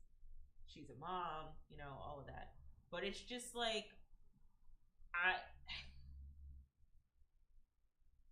I don't know. I'm constantly being proven that it really could have been anybody to go up against or dismantle Nicki Minaj, right? Like it really could have been anybody going, um, um, coming in who's hungry enough for a rap career. You know what I mean? Because in comparison to the other girls that are out now, Doja Cat, Meg Thee Stallion. Meg Thee Stallion really is killing it in the way that I would expect Cardi to, right? Like in comparison to the other girls, it just seems like the aura has been lost a little bit, and I partially think it might be because of Offset. I do. I think that guy sucked a lot out of her and just kept her pregnant. So that's not good. But yeah, I just really wasn't a fan of the song so far. I'm gonna give it another chance, but just seeing that there's a lot less hype around it has me realizing that like bot streaming and, you know, social media engagement and pushing yourself through the algorithm on Spotify is gonna hold way more weight than than you know, actually having good music. You know what I mean? And not to say that Cardi B doesn't make good music. She makes bangers, but it's just like a part of me wonders if like a lot of the music that she's come out with, especially like recently, is because like we actually think it's good, or is it because we like, you know, payola? You know what I mean? And there's nothing wrong with payola. Everybody used it, but it's just like questions you want to ask yourself, you know? But anyway. All right. Ending things here. Music that I'm listening to. So I'm listening to Deftones now. Yes. Yes. Yes. I feel like it's a long time coming, I guess. Like I hear that all the hot girls listen to Deftones, so I'm listening to Deftones because I am hot and I am a girl, so might as well. I started listening to Around the Fur. I've listened to that album, Adrenaline, and A Quarter of White Pony. I like to listen to them a lot when I'm focusing on my workouts, especially on glute and leg days. I wrote down some of my favorite songs that I'm kind of fucking with right now. Okay, so the songs I like so far are My Own Summer and 7 Words. However, I feel like I have to sit down and listen to them because I usually listen to them when I work out or when I'm doing something, and I just need to like focus. Like, I need to consume the Deftones. Like, I'll be reading a comic or a graphic novel and listening to the Deftones, and I really want to enjoy them for what they are. But yeah, I like them. They're pretty cool. So that's what I'm listening to. And then I just started. So have mercy on me, please. I just started Starlight by Chance the Rapper. And you know, I don't know yet. I really don't know. I hear Deontay Kyle said that this is like a more mature acid rap, and Chance the Rapper is really what made me get into hip hop a lot more and listen to hip hop artists like entire discographies. So Chance the Rapper has a special place in my heart. It's just that like his fourth album where he was like, I love my wife. I couldn't get on board with that. So he's divorced his wife, and so now we have Starlight, and I guess it's him going in on like what's going on currently. Apparently he disses mega churches, and honestly, I'm here for it. I think we don't diss mega churches enough. We don't. I think that anybody who is brave enough, especially in this time period, to critique mega church Christian institutions, religious institutions that are corrupt, I think you deserve a gold star in my book. So I'm very much so looking forward to some of the music that he's come out with. However, I really hope it's not an album that feels like he's trying to be rapper Jesus. I'm kind of tired of the rappers who are trying to be like the next rapper Jesus. It gets very annoying. I don't know if it's like some psychosis some of them go through, or if it's just like, you know, where they end up. Kendrick Lamar has this mentality where he thinks that he's rapper Jesus. And to be fair, Kendrick Lamar is really talented, but I don't think it's fair to him and us for him to claim that he's rapper, like he's just a guy, right? J. Cole has that mentality, right? Kanye had that mentality, though I think it's because he was kind of on some under the influence of some things. And Chance the Rapper always gave me like hopeful activist type of energy, you know what I mean? And so I just really hope that this album is like, you know, very activist-y, but like also like it's not him trying to be like, hey guys, Chance the Rapper coming in to save hip hop, you know what I mean? Here comes rapper Jesus. I don't think he's gonna do that. I think he's going to just speak his truth, and I expect good things from this album. I want to know who painted this picture. This picture is very pretty of Chance. I think I'm probably gonna get merch if I like the album, and yeah, I think that's it for me, guys. That's it. So yeah, that's all I got today. I've been in here for 3 hours and 16 minutes. I think I'm gonna wrap it up here because I'm not trying to do a 4-hour bender like I did last week. I will hopefully have another deck for you guys tomorrow, talking about other things that are on my mind. But let me know in the comments how y'all feel about Cardi B and her beef with Samira. Let me know how y'all feel about the Biggest Loser documentary. And as always, thank you guys so much for tuning in, and I hope to see you guys tomorrow, okay? I love you all so much. Shout out to those who actually interacted with me on Twitch. Y'all don't usually interact with me on Twitch. So shout out to y'all. And California 22357 for saying I have nice lips. Shout out to you. Because real talk, I used to be so insecure about my face. I used to be so insecure about my lips. it didn't take me until like my mid to late 20s to really understand how to put makeup on my face, and now I put it on and it looks pretty good. It's funny because people who used to hate on me for wearing too much makeup, or like they asked me for advice. It's just that's just how the cookie crumbles sometimes, I guess. But yeah, thank you guys so much for tuning in. Love y'all so much, and I will see you guys tomorrow. Okay, bye.